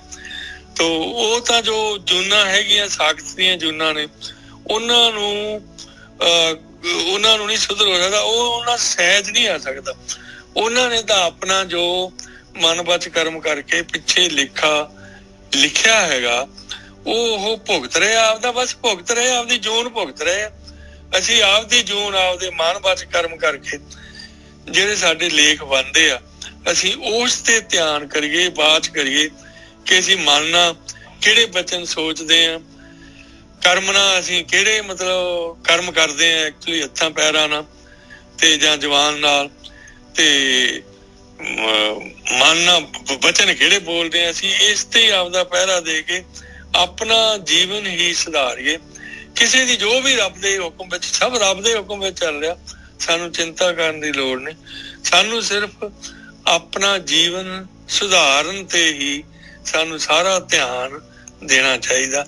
ਬਾਕੀ ਜੋ ਜ਼ਰੂਰਤਮੰਦ ਹੈ ਉਹਨੂੰ ਥੋੜਾ ਜਿਹਾ, ਕੋਈ ਮੰਗਦਾ ਹੈ, ਕੋਈ ਜ਼ਰੂਰਤਮੰਦ ਹੈ, ਉਹਦੀ ਸੇਵਾ ਕਰੋ, ਜਿੰਨੀ ਕਰ ਸਕਦੇ ਹੋ ਸੇਵਾ ਕਰੋ, ਉਹ ਵੀ ਇੱਕ ਰੱਬੀ ਗੁਣ ਹੀ ਹੈਗਾ। ਤੋ ਬਸ ਇਹੀ ਕਬੀਰ ਜੀ ਕਹਿ ਰਹੇ ਆ ਕਿ ਸਖਤ ਬੰਦਿਆਂ ਨੂੰ ਉਹਨਾਂ ਤੋਂ ਤੁਸੀਂ ਦੂਰ ਹੀ ਰਹੋ, ਤੇ ਉਹਨਾਂ ਦਾ ਤੁਸੀਂ ਫਾਇਦਾ ਕਰ ਨਹੀਂ ਸਕਦੇ, ਉਹਨਾਂ ਤੁਹਾਡਾ ਹੀ ਨੁਕਸਾਨ ਹੋ ਜਾਊਗਾ। ਬਸ ਇਹ ਸ਼ਬਦ ਦਾ ਤਾਂ ਮੇਨ ਇਹਦਾ ਭਾਵ ਅਰਥ ਇਹੀ ਹੈਗਾ। ਹਾਂਜੀ ਵੀਰ ਜੀ, ਇਹ ਨਾ ਐਕਚੁਅਲੀ ਕੀ ਹੈ ਕਿ ਜਿਹੜਾ ਵੀ ਹੁਣ ਦੇਖੋ 84 ਲੱਖ ਜੂਨਾਂ ਜਿਹੜੀਆਂ ਹੈਗੀਆਂ, ਉਹਨਾਂ ਤੋਂ ਇਨਸਾਨ ਦੀ ਜੂਨ ਜਿਹੜੀ ਆਈ ਹੈ, ਆਪਾਂ ਨੂੰ ਇਨਸਾਨ ਦਾ ਸਰੀਰ ਮਿਲਿਆ ਹੋਇਆ ਆ, ਇਹ ਸਭ ਤੋਂ ਉੱਪਰਲੀ ਜੂਨ ਹੈਗੀ ਆ, ਸਭ ਤੋਂ ਉੱਪਰਲੀ ਹੈਗੀ। ਇਹਦੇ ਵਿੱਚ ਜਿਹਨੂੰ ਵੀ ਇਨਸਾਨ ਦਾ ਸਰੀਰ ਮਿਲਿਆ ਹੋਇਆ ਆ, ਹੁਣ ਇਹ ਡਿਫਰੈਂਸ ਕਿਉਂ ਹੈਗਾ? ਇਹ ਸਾਕਤ ਤੇ ਗੁਰਮੁਖ ਜਿਹੜੇ ਹੈਗੇ ਆ, ਇਹ ਜਿਹੜੇ ਹੈਗੇ ਕੋਈ ਜਿਹੜੇ ਹੈਗੇ ਸਤੋਗੁਣੀ ਵਿਅਕਤੀ ਆ, ਤਮੋਗੁਣੀ ਹੈਗੇ, ਰਜੋਗੁਣੀ ਹੈਗੇ, ਇਹ ਸਾਰੀ ਦੀ ਸਾਰਾ ਸ੍ਰਿਸ਼ਟੀ ਦੇ ਜੀਵ ਜਿਹੜੇ ਹੈਗੇ, ਇਨਸਾਨ ਜਿਹੜੇ ਹੈਗੇ, ਉਹ ਇਹਨਾਂ ਤਿੰਨਾਂ ਦੇ ਵਿੱਚ ਹੀ ਹੈਗੇ। ਇਹਨਾਂ ਤਿੰਨਾਂ ਦਾ ਜਿਹੜਾ ਹੈਗਾ ਪਰਸੈਂਟੇਜ ਜਿਹੜੀ ਹੈਗੀ ਆ, ਤਿੰਨਾਂ ਗੁਣਾਂ ਦੀ ਪਰਸੈਂਟੇਜ ਚੇਂਜ ਹੁੰਦੀ ਰਹਿੰਦੀ ਆ। ਔਰ ਇਹਦੇ ਵਿੱਚ ਹਾਂ ਮਿਲਿਆ ਸਾਰਿਆਂ ਨੂੰ ਜਿਹੜਾ ਹੈਗਾ ਚਾਂਸ, ਜਿਨ੍ਹਾਂ ਨੂੰ ਵੀ ਮਨੁੱਖ ਸਰੀਰ ਮਿਲਿਆ ਆ, ਉਹਨਾਂ ਨੂੰ ਜਿਹੜਾ ਹੈਗਾ ਇਸ ਦੇ ਵਿੱਚ ਜਿਹੜਾ ਹੈਗਾ ਅੱਗੇ ਵਧਣ ਦੇ ਵਾਸਤੇ ਜਿਹੜਾ ਹੈਗਾ ਆਪਣੇ ਆਪ ਨੂੰ ਜਿਹੜਾ ਹੈਗਾ ਪਰਮਾਤਮਾ ਦੇ ਨੇੜੇ ਕਰਨ ਦੀ ਵਾਰੀ ਹੈਗੀ ਆ। ਸਾਰਿਆਂ ਦੀ ਵਾਰੀ ਹੈਗੀ, ਪਰ ਇਹਦੇ 'ਚ ਆਪਣੀ ਆਪਣੀ ਫੀਲਡ ਹੈਗੀ ਆ, ਆਪਣੇ ਆਪਣੇ ਧੁਰ ਲਿਖਿਆ ਲੇਖ ਜਿਹੜਾ ਹੈਗਾ ਆਪਣਾ, ਵੀ ਆਪਣੇ ਸੰਸਕਾਰ ਕਿਹੇ ਜਿਹੇ ਲੈ ਕੇ ਆਏ ਆ, ਉਹ ਸੰਸਕਾਰਾਂ ਦੇ ਅਧੀਨ ਫਿਰ ਇਨਸਾਨ ਜਿਹੜਾ ਹੈਗਾ ਉਹ ਵਾਪਸ ਜਿਹੜਾ ਹੋਰ ਨੈਗੇਟਿਵ ਵੀ ਹੋ ਜਾਂਦਾ ਹੈ, ਔਰ ਜਿਹੜਾ ਕੋਈ ਜਿਹੜਾ ਹੈਗਾ ਚੇਂਜ ਵੀ ਹੋ ਜਾਂਦਾ ਹੈ। ਉਹ ਖੇੜੇ ਮਾਲਕ ਪਰਮਾਤਮਾ ਦੀ ਚੱਲ ਰਹੀ ਹੈ। ਤੇ ਅਗਲਾ ਸ਼ਬਦ, ਹਾਂਜੀ ਅਗਲੇ ਸ਼ਬਦ 'ਚ ਮਹਾਰਾਜ ਕਹਿੰਦੇ ਆ, ਭਾਈ ਦੇਖ ਦੁਨੀਆ ਦੇ ਵਿੱਚ ਆਇਆ ਹੈ, ਤੇ ਦੁਨੀਆ ਦੇ ਵਿੱਚ ਆ ਕੇ ਜਿਹੜਾ ਹੈਗਾ ਗਰੀਬ ਵੀ ਹੈਗੇ, ਅਮੀਰ ਵੀ ਹੈਗੇ, ਬਹੁਤ ਅਮੀਰ ਵੀ ਹੈਗੇ, ਰਾਜੇ ਮਹਾਰਾਜੇ ਵੀ ਹੈਗੇ ਆ, ਤੇ ਰੂਲ ਸਾਰਿਆਂ ਦੇ ਵਾਸਤੇ ਜਿਹੜਾ ਹੈਗਾ ਸੇਮ ਹੈਗਾ। ਜੇ ਇਨਸਾਨ ਚਾਹੁੰਦਾ ਹੈਗਾ ਬਈ ਇਸ ਖੇਡ ਚੋਂ ਨਿਕਲਣਾ, ਇਹ ਜਨਮ ਮਰਨ ਦਾ ਗੇੜ ਜਿਹੜਾ ਹੈਗਾ, ਜੂਨਾਂ ਦਾ ਗੇੜ ਜਿਹੜਾ ਹੈਗਾ, ਇਸ ਚੋਂ ਬਚਣਾ ਚਾਹੁੰਦਾ ਹੈ, ਤੇ ਉਹਨੂੰ ਭਾਈ ਜਿਹੜਾ ਹੈਗਾ ਇਹ ਭਗਤੀ ਕਰਨੀ ਪਊਗੀ। ਹੋਰ ਕੋਈ ਚਾਰਾ ਨਹੀਂ ਹੈਗਾ। ਕਬੀਰ ਜੀ ਕਹਿੰਦੇ ਆ ਕਿ ਇਹ ਧਿਆਨ ਸਿਮਰਨ ਤੋਂ ਬਗੈਰ ਕੋਈ ਵੀ ਮੁਕਤ ਨਹੀਂ ਹੋ ਸਕਦਾ ਇਸ ਪ੍ਰਕਿਰਤੀ ਤੋਂ, ਇਸ ਮਾਇਆ ਤੋਂ। ਐਗਜ਼ਾਮਪਲ ਉਹਨਾਂ ਨੇ ਲਿਆ ਆ ਰਾਵਣ ਦਾ। ਆਸਾ ਲੰਕਾ ਸਾ ਕੋਟ ਸਮੁੰਦ ਸੀ ਖਾਈ। ਕਹਿੰਦੇ ਦੇਖੋ ਕਿੰਨਾ ਵੱਡਾ ਸੀਗਾ ਲੰਕਾ ਜਿਹੜੀ ਹੈਗੀ ਉਹਦੀ ਸੋਨੇ ਦੀ ਲੰਕਾ ਸੀਗੀ, ਰਾਵਣ ਦੀ ਸੋਨੇ ਦਾ ਮਹਿਲ ਸੀਗਾ ਉਹਦਾ, ਤੇ ਸਮੁੰਦਰ ਸੀਗਾ ਉਹਦੇ ਚਾਰੋਂ ਪਾਸੇ, ਕੋਈ ਅਟੈਕ ਵੀ ਨਹੀਂ ਕਰ ਸਕਦਾ ਸੀ, ਔਖਾ ਸੀਗਾ। ਲੰਕਾ ਸਾ ਕੋਟ ਸਮੁੰਦ ਸੀ ਖਾਈ, ਤੈਂ ਰਾਵਣ ਕਰ ਖਬਰ ਨਾ ਪਾਈ। ਕਹਿੰਦੇ ਹੁਣ ਉਹਦਾ ਪਤਾ ਹੀ ਨਹੀਂ ਲੱਗਦਾ ਕਿੱਥੇ ਆ ਉਹਦਾ ਘਰ, ਕਿੱਥੇ ਗਿਆ, ਉਹਦਾ ਕੋਈ ਖਬਰ ਪਤਾ ਹੈ ਨਹੀਂਗਾ ਉਸ ਰਾਵਣ ਦਾ, ਉਹ ਵੀ ਗਿਆ ਚਲਾ ਗਿਆ। ਕਿਆ ਮੰਗੋ ਕਿ ਸਥਿਰ ਨਾ ਰਹਾਈ। ਕਹਿੰਦੇ ਕੀ ਮੈਂ ਮੰਗਾ ਦੁਨੀਆ ਦੇ ਪਦਾਰਥ, ਕੀ ਮੈਂ ਰਾਜਪਾਟ ਮੰਗਾ, ਕੀ ਮੈਂ ਅਮੀਰੀ ਮੰਗਾ, ਕੀ ਮੈਂ ਪਦਾਰਥ ਮੰਗਾ। ਕਹਿੰਦੇ ਕੋਈ ਚੀਜ਼ ਤਾਂ ਸਥਿਰ ਹੈ ਹੀ ਨਹੀਂ ਇੱਥੇ। ਜੋ ਕੁਛ ਵੀ ਦੁਨੀਆ ਧਨ ਦੌਲਤ ਮਾਲ ਹੀਰੇ ਜਵਾਹਰਾਤ ਜ਼ਮੀਨ ਦੇ ਵਿੱਚੋਂ ਪਏ, ਜ਼ਮੀਨ 'ਚ ਹੀ ਹੁੰਦੇ ਆ, ਜ਼ਮੀਨ 'ਚ ਇਨਸਾਨ ਲੈ ਲੈਂਦਾ, ਵਾਪਸ ਉੱਥੇ ਦੇ ਉੱਤੇ ਕਿਤੇ ਵੀ ਨੱਪ ਕੇ ਛੱਡ ਕੇ ਕਿਤੇ ਨਾ ਕਿਤੇ ਤਰੇ ਚਲੇ ਜਾਂਦਾ। ਨਾ ਕੋਈ ਲਿਜਾ ਸਕਦਾ, ਨਾ ਕੋਈ ਲੈ ਗਿਆ ਹੈ। ਕਿਆ ਮੰਗੋ ਕਿ ਸਥਿਰ ਨਾ ਰਹਾਈ। ਕਹਿੰਦੇ ਆਪਣਾ ਹੀ ਥਿਰ, ਆਪਾਂ ਹੀ ਥਿਰ ਨਹੀਂ ਹੈਗਾ। ਆਪਣਾ ਹੀ ਸਰੀਰ ਜਿਹੜਾ ਹੈਗਾ, ਆਪਾਂ ਨੂੰ ਜਿਹੜਾ ਸਰੀਰ ਮਿਲਿਆ ਹੋਇਆ ਹੈ, ਇਹ ਸਾਰਾ ਜੋ ਕੁਛ ਵੀ ਆਪਣੇ ਜਿਹੜੇ ਹੈਗੇ ਜਿਹੜੇ ਜੋ ਆਪਣੀ ਘਰ ਗ੍ਰਸਤੀ ਹੈਗੇ, ਜੋ ਟੀਰ ਟੱਬਰ ਹੈਗਾ, ਉਹ ਵੀ ਆਪਾਂ ਤੋਂ ਜਿਹੜਾ ਹੈਗਾ ਮਿਲਿਆ ਆ, ਚਲੇ ਜਾਣਾ ਉਹਨੇ, ਆਪਾਂ ਚਲੇ ਜਾਣਾ। ਕਿਆ ਮੰਗੋ ਕਿ ਸਥਿਰ ਨਾ ਰਹਾਈ, ਦੇਖਤ ਨੈਣ ਚਲਿਓ ਜਗ ਜਾਈ। ਕਹਿੰਦੇ ਅੱਖਾਂ ਦੇ ਸਾਹਮਣੇ ਦੇਖਦੇ ਦੇਖਦੇ ਮੇਰਾ ਸੰਸਾਰ ਜਿਹੜਾ ਹੈਗਾ ਜਾਈ ਜਾ ਰਿਹਾ ਹੈ, ਕੋਈ ਆਈ ਜਾ ਰਿਹਾ, ਕੋਈ ਜਾਈ ਜਾ ਰਿਹਾ। ਦੇਖਦੇ ਦੇਖਦੇ ਅੱਖਾਂ ਦੇ ਇਹ ਤਮਾਸ਼ਾ ਹੋਈ ਜਾ ਰਿਹਾ ਹੈ। ਭਾਈ ਦੇਖ ਲਾ, ਤੂੰ ਵੀ ਚਲੇ ਜਾਣਾ ਹੈ, ਇਹ ਸਰੀਰ ਮਿਲਿਆ ਹੋਇਆ ਹੈ, ਚਾਂਸ ਹੈਗਾ ਹਾਲੇ, ਤੈਨੂੰ ਨਹੀਂ ਪਤਾ। ਤੇ ਇਸ ਤਰ੍ਹਾਂ ਹੀ ਜਿਹੜਾ ਹੈਗਾ ਤੂੰ ਪਤਾ ਵੀ ਨਹੀਂ ਲੱਗਣਾ, ਔਰ ਕਦ ਤੇਰਾ ਨੰਬਰ ਲੱਗ ਜਾਣਾ। ਦੇਖਤ ਨੈਣ ਚਲਿਓ ਜਗ ਜਾਈ ਰਹਾਓ, 1 ਲੱਖ ਪੂਤ 1.25 ਲੱਖ ਨਾਤੀ। ਲਓ ਦੇਖ ਲਓ ਭਾਈ ਰਾਵਣ ਦਾ ਪਰਿਵਾਰ। ਕਹਿੰਦੇ 1 ਲੱਖ ਪੁੱਤਰ ਸੀਗੇ ਰਾਵਣ ਦੇ। ਰਾਵਣ ਨੇ ਤਾਂ ਮੌਤ ਨੂੰ ਹੀ ਵਸ 'ਚ ਕੀਤਾ ਹੋਇਆ ਸੀਗਾ। 1 ਲੱਖ ਪੂਤ, ਕਹਿੰਦੇ ਉਹ ਤਾਂ ਉਹਨੂੰ ਮਾਰ ਹੀ ਨਹੀਂ ਸਕਦਾ ਸੀ ਕੋਈ, ਉਹਦਾ ਸਿਰ ਦੂਸਰਾ ਆ ਜਾਂਦਾ ਸੀਗਾ। 1 ਲੱਖ ਪੂਤ 1.25 ਲੱਖ ਨਾਤੀ। ਔਰ ਜਿਹੜੇ ਨਾਤੀ ਕਿੰਨੇ ਸੀਗੇ ਉਹਦੇ ਜਿਹੜੇ ਹੈਗੇ ਆ, ਕਹਿੰਦੇ ਦੇਖ 1.25 ਲੱਖ ਤਾਂ ਨਾਤੀ ਸੀਗੇ, ਪੁੱਤਾਂ ਦੇ ਪੁੱਤ, ਕੁੜੀਆਂ ਦੇ ਪੁੱਤ। 1 ਲੱਖ ਪੂਤ 1.25 ਲੱਖ ਨਾਤੀ, ਤੇ ਰਾਵਣ ਕਰ ਦਿਆ ਨਾ ਬਾਤੀ। ਕਹਿੰਦੇ ਉਹਦੇ ਹੁਣ ਦੀਵਾ ਬੱਤੀ ਵੀ ਹੈ ਨਹੀਂ ਗੀ ਉਸ ਰਾਵਣ ਦੇ ਘਰ, ਤੇ ਰਾਵਣ ਕਰ ਦਿਆ ਨਾ ਬਾਤੀ, ਉਹਦਾ ਕੋਈ ਖੁਰ ਖੋਜ ਹੈ ਨਹੀਂਗਾ। ਚੰਦ ਸੂਰਜ ਜਾ ਕੇ ਤਪਤ ਰਸੋਈ। ਕਿੰਨੀ ਪਾਵਰ ਸੀਗੀ। ਦੇਖੋ ਅੱਜ ਕੱਲ ਦੇਖ ਲਓ, ਅੱਜ ਕੱਲ ਆਪਾਂ ਜਿਹੜੇ ਹੈਗੇ ਦੇਖੋ ਇਹ ਸੋਲਾਰ ਸਿਸਟਮ ਲਾਏ ਹੋਏ ਆ, ਉਹਦੇ ਨਾਲ ਬਿਜਲੀ ਪੈਦਾ ਹੋ ਜਾਂਦੀ ਆ, ਉਹਦੇ ਨਾਲ ਜਿਹੜੀ ਹੈਗੀ ਖਾਣੇ ਬਣਦੇ। ਅੱਜ ਕੱਲ ਵੀ ਤਾਂ ਖਾਣੇ ਇਸੇ ਤਰੀਕੇ ਨਾਲ ਬਣਦੇ। ਅੱਜ ਕੱਲ ਕਿਹੜਾ ਆਪਾਂ ਅੱਗ ਜਿਹੜਾ ਲਿਆ ਕੇ ਲੱਕੜੀਆਂ ਬਾਲਦੇ ਆ। ਚੰਦ ਸੂਰਜ ਜਾ ਕੇ ਤਪਤ ਰਸੋਈ। ਕਹਿੰਦੇ ਉਹਦੀ ਰਸੋਈ ਚੰਦ ਸੂਰਜ ਬਣਾਉਂਦੇ ਪਕਾਉਂਦੇ ਸੀਗੇ, ਉਹਨਾਂ ਤੋਂ ਹੀਟ ਲੈ ਲੈਂਦੇ ਸੀਗੇ। ਬੈਸੰਤਰ ਜਾ ਕੇ ਕੱਪੜੇ ਧੋਈ। ਅੱਗ ਜਿਹੜੀ ਹੈ ਉਹਦੇ ਕੱਪੜੇ ਧੋਂਦੀ ਸੀਗੀ ਬੈਸੰਤਰ। ਗੁਰਮਤਿ ਰਾਮੈ ਨਾਮ ਬਸਾਈ, ਹਸਤੇ ਰਹਿ ਨਾ ਕਥੂ ਜਾਈ। ਕਹਿੰਦੇ ਪਿਆਰਿਆ ਸਮਾਂ ਮਿਲਿਆ ਹੋਇਆ, ਮਨੁੱਖੀ ਜੂਨ ਮਿਲੀ ਹੋਈ ਆ, ਔਰ ਤੈਨੂੰ ਆ ਗਿਆਨ ਵੀ ਮਿਲ ਰਿਹਾ ਹੈ, ਗੁਰੂ ਦਾ ਗਿਆਨ, ਗੁਰੂ ਦੀ ਮੱਤ ਮਿਲ ਰਹੀ ਆ। ਇਸ ਮੱਤ ਦੇ ਨਾਲ ਰਾਮ ਦੇ ਨਾਮ ਨੂੰ ਮਨ ਦੇ ਵਿੱਚ ਵਸਾ ਲਾ, ਫਿਰ ਤੂੰ ਅਸਥਿਰ ਹੋ ਜਾਏਗਾ, ਕਿਤੇ ਨਹੀਂ ਜਾਏਗਾ ਜੂਨਾਂ ਦੇ ਵਿੱਚ, ਜਨਮ ਮਰਨ ਦੇ ਗੇੜ, ਪ੍ਰਕਿਰਤੀ ਦੀ ਕੈਦ ਚੋਂ ਬਾਹਰ ਹੋ ਜਾਏਗਾ। ਗੁਰਮਤ ਰਾਮੇ ਨਾਮ ਬਸਾਈ, ਅਸਥਿਰ ਰਹੇ ਨਾ ਕਥੂ ਜਾਈ। ਕਹਿੰਦੇ ਇਸ ਤਰ੍ਹਾਂ ਅਸਥਿਰ ਹੋ ਜਾ, ਕਿਤੇ ਨਹੀਂ ਜਾਏਗਾ ਫਿਰ ਜੂਨਾਂ ਦੇ ਵਿੱਚ। ਕਹਿਤ ਕਬੀਰ ਸੁਨੋ ਰੇ ਲੋਈ। ਇਹ ਲੋਈ ਜਿਹੜਾ ਕਹਿੰਦੇ ਕਬੀਰ ਜੀ ਦੀ ਘਰਵਾਲੀ ਸੀਗੀ ਕਿ ਨਹੀਂ ਭਾਈ? ਲੋਈ ਦਾ ਮਤਲਬ ਹੈਗਾ ਲੁਕਾਈ। हे ਲੋਕੋ, ਕਹਿਤ ਕਬੀਰ ਸੁਨੋ ਰੇ ਲੋਈ, ਰਾਮ ਨਾਮ ਬਿਨ ਮੁਕਤ ਨਾ ਹੋਈ। ਕਹਿੰਦੇ ਰਾਮ ਤੇ ਨਾਮ ਤੋਂ ਬਗੈਰ ਕੋਈ ਮੁਕਤ ਨਹੀਂ ਹੋ ਸਕਦਾ, ਮੁਕਤੀ ਹੋ ਹੀ ਨਹੀਂ ਸਕਦੀ। ਜਿਨੇ ਮਾਲਕ ਨੇ ਖੇਡ ਬਣਾਈ ਹੋਈ ਆ, ਉਹੀ ਮਾਲਕ ਪਰਮਾਤਮਾ, ਉਹੀ ਬ੍ਰਹਮ ਗਿਆਨੀ ਜਿਹੜੇ ਉਹਦੇ ਨਾਲ ਮਿਲੇ ਹੋਏ ਆ, ਉਹੀ ਆਪਾਂ ਨੂੰ ਗਿਆਨ ਦੇ ਰਹੇ ਪਾਏ ਕਿ ਮਾਲਕ ਨੇ ਨਹੀਂ ਪ੍ਰੋਵੀਜ਼ਨ ਕੀਤਾ ਹੋਰ ਕੋਈ ਤਰੀਕੇ ਦਾ ਮਾਇਆ ਤੋਂ ਛੁੱਟਣ ਦਾ। ਉਹ ਮਾਇਆ ਜਿਹੜੀ ਹੈਗੀ ਆ ਹੁਣੇ ਆਪਾਂ ਨੇ ਪੜਿਆ ਆ ਪਾਏ ਕਿ ਮਾਇਆ ਜਿਹੜੀ ਹੈਗੀ ਸਰਪਨੀ ਤੇ ਉੱਪਰ ਨਹੀਂ ਬਲੀਆ, ਜਿਨੇ ਬ੍ਰਹਮਾ ਵਿਸ਼ਨ ਮਹਾਦੇਵ ਛਲਿਆ। ਇਸ ਤੋਂ ਛੁੱਟਣ ਦਾ ਹੋਰ ਕੋਈ ਤਰੀਕਾ ਰੱਖਿਆ ਹੀ ਨਹੀਂ ਮਾਲਕ ਨੇ। ਉਹਨੂੰ ਇੰਨੀ ਪਾਵਰ ਦਿੱਤੀ ਹੋਏ ਸਰਪਨੀ ਨੂੰ, ਇਹ ਹੋਰ ਕੋਈ ਤਰੀਕੇ ਨਾਲ ਨਹੀਂ ਛੁੱਟ ਸਕਦੀ। ਇਸ ਕਰਕੇ ਜੇ ਛੁੱਟਣਾ ਚਾਹੁੰਦੇ ਹੋ ਤੇ ਕਬੀਰ ਜੀ ਕਹਿੰਦੇ ਆ कि परमेश्वर दे नाम राम नाम ਲੈਣਾ ਪਊਗਾ ਭਾਈ, ਧਿਆਨ ਸਿਮਰਨ ਕਰਨਾ ਪਊਗਾ, ਵਿਚਾਰ ਸ਼ੂन्य ਹੋਣਾ ਪਊਗਾ। ਇਹ ਜਿਹੜਾ ਹੈਗਾ ਵਿਚਾਰ ਮੰਡਲ ਤੋਂ ਉੱਪਰ ਸੁਣਨ ਮੰਡਲ ਦੇ ਵਿੱਚ ਜਾਣਾ ਪਊਗਾ, ਤਾਂ ਜਿਹੜਾ ਹੈਗਾ ਮੁਕਤ ਹੋ ਸਕਦੇ ਹਾਂ। ਹਾਂਜੀ ਵੀਰ ਜੀ। ਹਾਂਜੀ ਵੀਰ ਜੀ।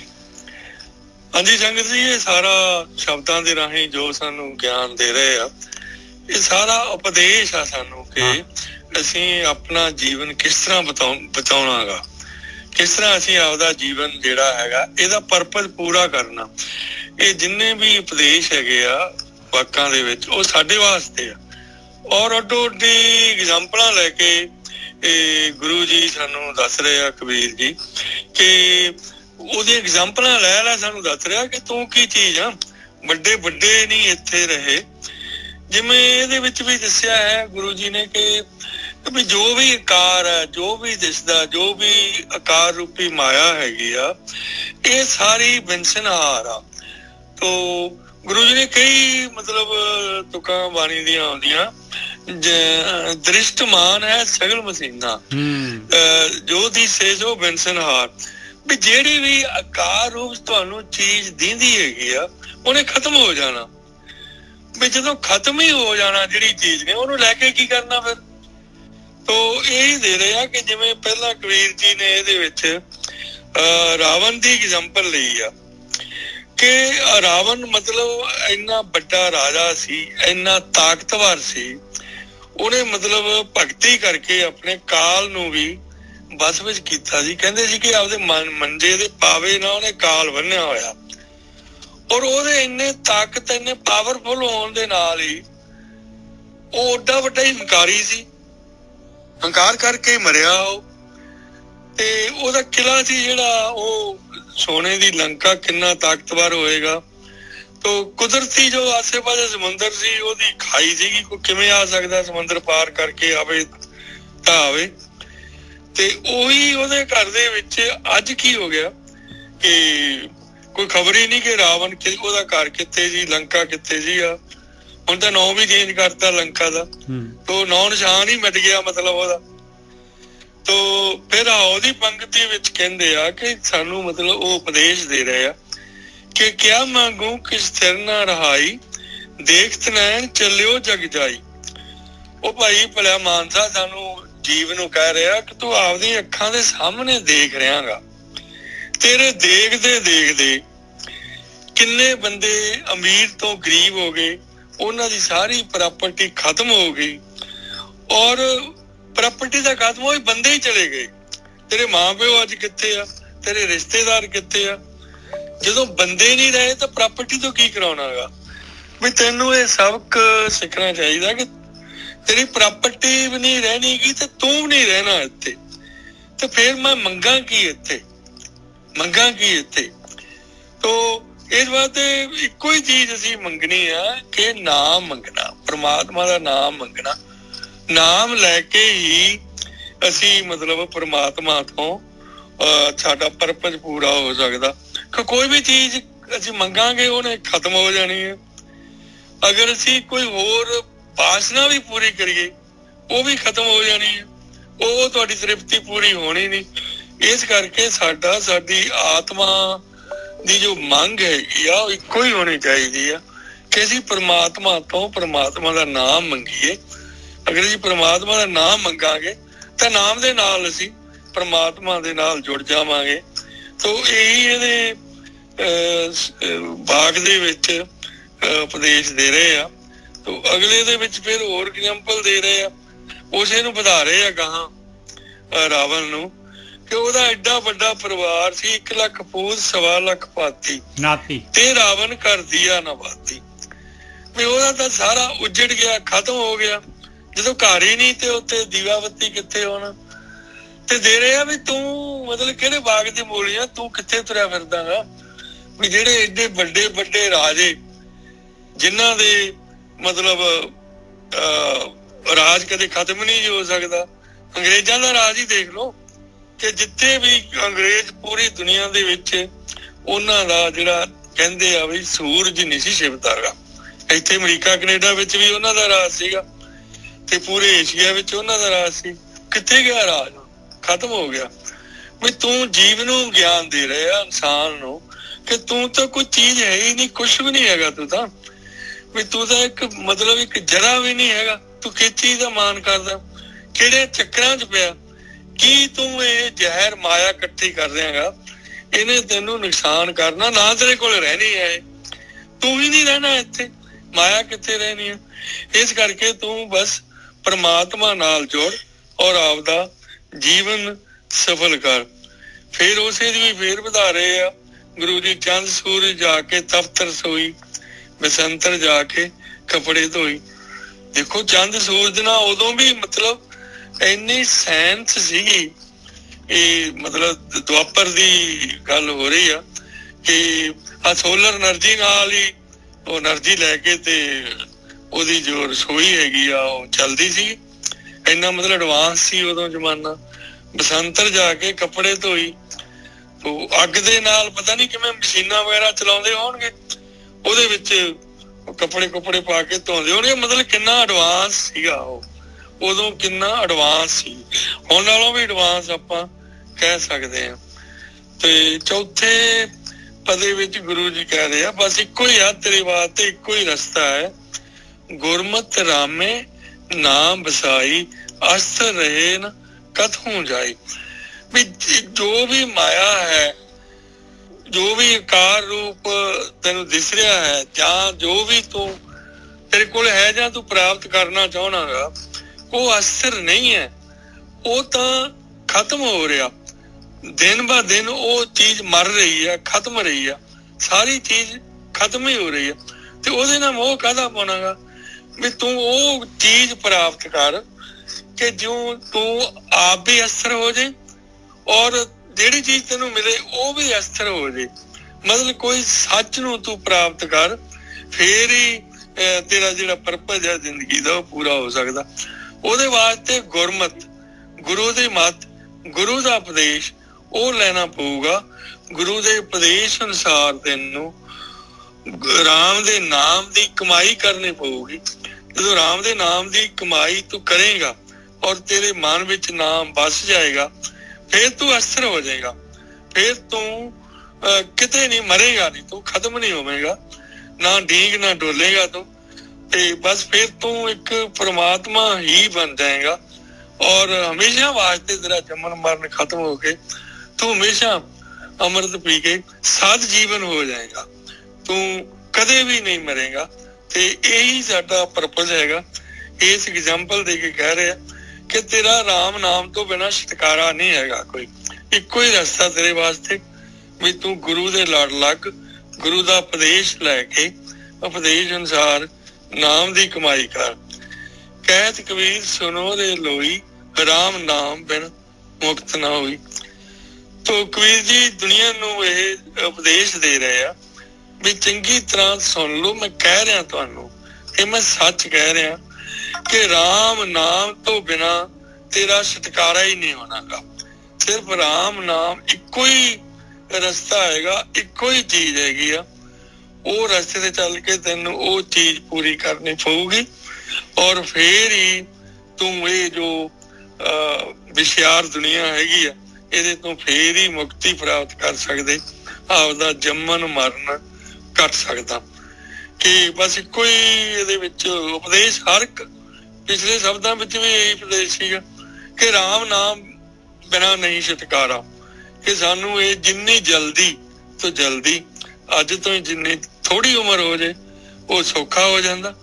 ਤੇ ਨਹੀਂ ਤਾਂ ਕਬੀਰ ਜੀ ਕਹਿ ਰਿਹਾ ਵੀ ਕਿਸੇ ਵੀ ਉਮਰ ਦੇ ਵਿੱਚ ਨਾਮ ਦੀ ਕਮਾਈ ਕਰਕੇ ਤੁਹਾਡਾ ਛੁਟਕਾਰਾ ਹੋ ਸਕਦਾ ਹੈ। ਗੁਰੂ ਜੀ ਕਹਿ ਰਹੇ ਆ ਕਿ ਜਿਵੇਂ ਜਿੱਥੇ ਵੀ ਅਸੀਂ ਹੈਗੇ ਆ, ਬਿਨਾਂ ਪਛਤਾਏ ਤੋਂ ਕਿ ਸਾਡੀ ਉਮਰ ਜ਼ਿਆਦਾ ਹੋ ਗਈ, ਅਸੀਂ ਨਹੀਂ ਕਰ ਸਕਦੇ, ਅੱਜ ਹੀ ਸ਼ੁਰੂ ਕਰ ਦਈਏ ਕਿ ਜੋ ਵੀ ਉਪਦੇਸ਼ ਗੁਰੂ ਜੀ ਦਾ ਹੈਗਾ, ਰਾਮ ਨਾਮ ਦੀ ਕਮਾਈ ਲੈ ਕੇ ਪਰਮਾਤਮਾ ਤੋਂ ਬਸ ਇੱਕ ਨਾਮ ਹੀ ਮੰਗੀ, ਹੋਰ ਬਿਲਕੁਲ ਕੋਈ ਚੀਜ਼ ਮੰਗਣ ਦੀ ਲੋੜ ਨਹੀਂ ਹੈਗੀ ਤੇ ਨਾ ਹੀ ਉਹ ਮਿਲਦੀ ਹੈਗੀ ਆ। ਮੰਗੇ ਤੋਂ ਕੁਝ ਚੀਜ਼, ਉਹ ਸਾਰਾ ਕੁਝ ਤੁਹਾਨੂੰ ਮਿਲ ਥੋੜੀ ਜਾਣਾਗਾ। ਤੋ ਨਾਮ, ਹਾਂ ਨਾਮ ਤੁਹਾਨੂੰ ਪਰਮਾਤਮਾ, ਅਗਰ ਤੁਹਾਡੇ 'ਚ ਭੁੱਖ ਹੈਗੀ ਆ, ਭੁੱਖ ਹੋਣੀ ਚਾਹੀਦੀ ਆ। ਅਗਰ ਭੁੱਖ ਨਹੀਂ ਲੱਗੀ ਤਾਂ ਤੁਹਾਨੂੰ ਸਰੀਰ ਨੂੰ ਭੁੱਖ ਲੱਗੀ ਆ, ਭੁੱਖ ਨਹੀਂ ਲੱਗੀ ਤਾਂ ਤੁਹਾਨੂੰ ਰੋਟੀ ਨਹੀਂ ਕੋਈ ਦੇਵੇਗਾ। ਹਾਂ ਭੁੱਖ ਲੱਗੀ ਆ ਫਿਰ ਤੁਹਾਨੂੰ ਰੋਟੀ ਜ਼ਰੂਰ ਮਿਲ ਜਾਏਗੀ। ਤੋ ਅਗਰ ਪ੍ਰਮਾਤਮਾ ਦੇ ਨਾਮ ਦੀ ਭੁੱਖ ਲੱਗੀ ਆ ਤੇ ਪ੍ਰਮਾਤਮਾ ਤੁਹਾਨੂੰ ਨਾਮ ਵੀ ਦੇ ਕੇ ਤ੍ਰਿਪਤ ਕਰ ਦੇਗਾ। ਤੁਹਾਡੀ ਜਨਮਾਂ ਜਨਮਾਂ ਦੀ ਜੋ ਪਿਆਸ ਹੈਗੀ ਆ, ਭੁੱਖ ਆ, ਉਹ ਖਤਮ ਹੋ ਜਾਏਗੀ ਔਰ ਇਸ ਫਾਨੀ ਦੁਨੀਆ ਤੋਂ ਮੁਕਤ ਹੋ ਕੇ ਜਨਮ ਮਰਨ ਕੱਟ ਕੇ ਤੁਸੀਂ ਪ੍ਰਮਾਤਮਾ ਦੇ ਵਿੱਚ ਹੀ ਸਮਾ ਜਾਓਗੇ। ਹਾਂਜੀ ਵੀਰ ਜੀ, ਬਸ ਇਹਦੇ ਵਿੱਚ ਨਾ ਇੰਨਾ ਜਿਹੜਾ ਹੈਗਾ ਆਪਾਂ ਨੂੰ ਮਹਾਰਾਜ ਇਹੀ ਗਿਆਨ ਦੇ ਰਹੇ ਆ। ਇਹ ਗੁਰਬਾਣੀ ਜਿਹੜੀ ਹੈਗੀ ਇਹ ਸਾਰੀ ਦੀ ਸਾਰੀ ਮੱਤ ਵੀ ਆਪਾਂ ਨੂੰ ਕਹਿੰਦੀ ਆ ਕਿ ਨਾਨਕ ਸਤਿਗੁਰ ਭੇਟੀਏ ਪੂਰੀ ਹੋਵੇ ਜੁਗਤ, ਹਸੰਦਿਆਂ ਖਿਲੰਦਿਆਂ ਪਹਿਨੰਦਿਆਂ ਖਵੰਦਿਆਂ ਵਿੱਚੇ ਹੋਵੇ ਮੁਕਤ। ਬਸ ਇੰਨਾ ਹੀ ਹੈਗਾ ਵੀ ਇਹ ਦੁਨੀਆ ਮਹਾਰਾਜ ਕਹਿੰਦਾ ਵੀ ਤੈਨੂੰ ਇਹ ਸਾਰਾ ਜੋ ਪਦਾਰਥ ਜੋ ਕੁਛ ਵੀ ਹੈਗੇ ਇਹ ਤੇਰੇ ਵਾਸਤੇ ਬਣਾਇਆ, ਇਹਨਾਂ ਨੂੰ ਯੂਜ਼ ਕਰ ਪਰ ਇਹਨਾਂ ਨੂੰ ਟਾਰਗੇਟ ਨਾ ਬਣਾ। ਇਹ ਨੀਡ ਦੇ ਅਨੁਸਾਰ ਇਹਨਾਂ ਨੂੰ ਯੂਜ਼ ਕਰ, ਗਰੀਡ ਨਾ ਕਰ। ਇਹਨਾਂ ਨੂੰ ਜਿਹੜਾ ਹੈਗਾ ਮੇਨ ਕੰਮ ਜਿਹੜਾ ਕਰਨਾ ਹੈ ਆਪਾਂ ਨੇ, ਉਹ ਆਪਾਂ ਆਏ ਆ ਇਸ ਜਿਹੜਾ ਮਾਲਕ ਨੇ ਖੇਡ ਪਾਈ ਹੋਈ ਆ ਇਹ ਮਾਇਆ ਦੀ ਪ੍ਰਕਿਰਤੀ ਦੀ, ਜਿਹਦੇ ਇਹਦੇ ਪਿੰਜਰੇ ਦੇ ਵਿੱਚ ਆਪਾਂ ਨੂੰ ਸਰੀਰ ਦੇ ਵਿੱਚ ਆਪਾਂ ਨੂੰ ਕੈਦ ਕੀਤਾ ਹੋਇਆ। ਇਸ ਚੋਂ ਬਾਹਰ ਨਿਕਲਣਾ ਜਿਹੜਾ ਹੈਗਾ ਇਹ ਹੈਗਾ ਆਪਣਾ ਮੇਨ ਪਰਪਸ, ਮੇਨ ਆਬਜੈਕਟਿਵ ਜਿਹੜਾ ਦੁਨੀਆ 'ਚ ਆਉਣ ਦਾ, ਮਨੁੱਖੀ ਜੂਨ ਪਾਉਣ ਦਾ। ਪਈ ਪ੍ਰਾਪਤ ਮਨੁੱਖ ਦੇ ਹੁਰੀਆ, ਗੋਬਿੰਦ ਮਿਲਣ ਕੀ ਇਹ ਤੇਰੀ ਬਰੀਆ। ਆਹ ਬਾਰੀ ਹੈਗੀ ਆ ਇਹਦੇ। ਇਸ ਲਈ ਜੇ ਆਪਾਂ ਇਸ ਬਾਰੀ ਦਾ ਉਪਯੋਗ ਕਰ ਜਾਵਾਂਗੇ ਠੀਕ ਹੈ, ਨਹੀਂ ਤਾਂ ਫਿਰ ਜਿਹੜਾ ਹੈਗਾ ਜਿਹੜੇ ਸਲਾਟ ਦੇ ਵਿੱਚ ਆਪਾਂ ਜਿੱਥੇ ਫਿੱਟ ਹੋਵਾਂਗੇ ਉਸ ਸਰੀਰ ਦੇ ਵਿੱਚ ਆਪਾਂ ਨੂੰ ਜਾਣਾ ਪਊਗਾ। ਹਾਂਜੀ ਵੀਰ ਜੀ, ਮਤਲਬ ਇਹੀ ਆ ਕਿ ਅਸੀਂ ਇਹਦੇ ਵਿੱਚ ਚਿੱਤ ਨਾ ਜੋੜੀਏ। ਇਹ ਜੋ ਵੀ ਤੁਹਾਡੇ ਵਾਸਤੇ, ਰੁਜ਼ਗਾਰ ਵਾਸਤੇ, ਦੁਨੀਆ ਵਾਸਤੇ, ਇਹਦੇ ਵਿੱਚ ਤੁਸੀਂ ਕੰਮ ਸਾਰੇ ਕਰਨੇ ਆ ਪਰ ਚਿੱਤ ਨਹੀਂ ਜੋੜਨਾ। ਹਾਥ ਪਾਉ ਸਭ ਕੰਮ ਕਰ ਚੀਤ ਨਿਰੰਜਨ ਨਾਲ। ਤੁਹਾਡਾ ਚਿੱਤ ਦੇ ਵਿੱਚ ਹਮੇਸ਼ਾ ਪ੍ਰਮਾਤਮਾ ਹੋਵੇ। ਬਾਕੀ ਕੰਮ ਤਾਂ ਸਾਰੇ ਕਰੀ ਜਾਓ, ਕੰਮ ਤਾਂ ਹੋ ਹੀ ਜਾਣੇ ਆ, ਪਰ ਉਹ ਤੁਹਾਡੀ ਲਗਨ ਹੈਗੀ, ਜਿਹੜੀ ਤੁਹਾਡੀ ਲਿਵ ਹੈਗੀ, ਜਿਹੜੀ ਉਹ ਹਮੇਸ਼ਾ ਪ੍ਰਮਾਤਮਾ ਵਿੱਚ ਹੀ, ਨਾਮ ਵਿੱਚ ਹੀ ਜੁੜੀ ਰਹੇ। ਫਿਰ ਤੁਹਾਡੇ ਕੰਮ ਵੀ ਠੀਕ ਹੋਣਗੇ ਸ਼ਾਂਤੀ ਨਾਲ, ਤੁਹਾਡਾ ਸੁਭਾਅ ਵੀ ਠੀਕ ਹੋਊਗਾ, ਕੰਮ ਵੀ ਸਾਰੇ ਠੀਕ ਹੋ ਜਾਣਗੇ ਔਰ ਤੁਹਾਡੀ ਸੰਗਤ ਹਮੇਸ਼ਾ ਉਸ ਲਿਵ ਦੇ ਨਾਮ ਨਾਲ ਲੱਗੀ ਰਹੂਗੀ। ਬਸ ਇਹ ਚੀਜ਼ ਦਾ ਗਿਆਨ ਰੱਖਣਾ ਸੀ। ਬਿਲਕੁਲ ਠੀਕ ਹੈ ਜੀ। ਤੇ ਅੱਜ ਗੋਰਕੀ ਸਾਹਿਬ ਤਾਂ ਨਹੀਂ ਆਏ, ਆਪਾਂ ਇੱਥੇ ਸੰਕੋਚਦੇ ਹਾਂ।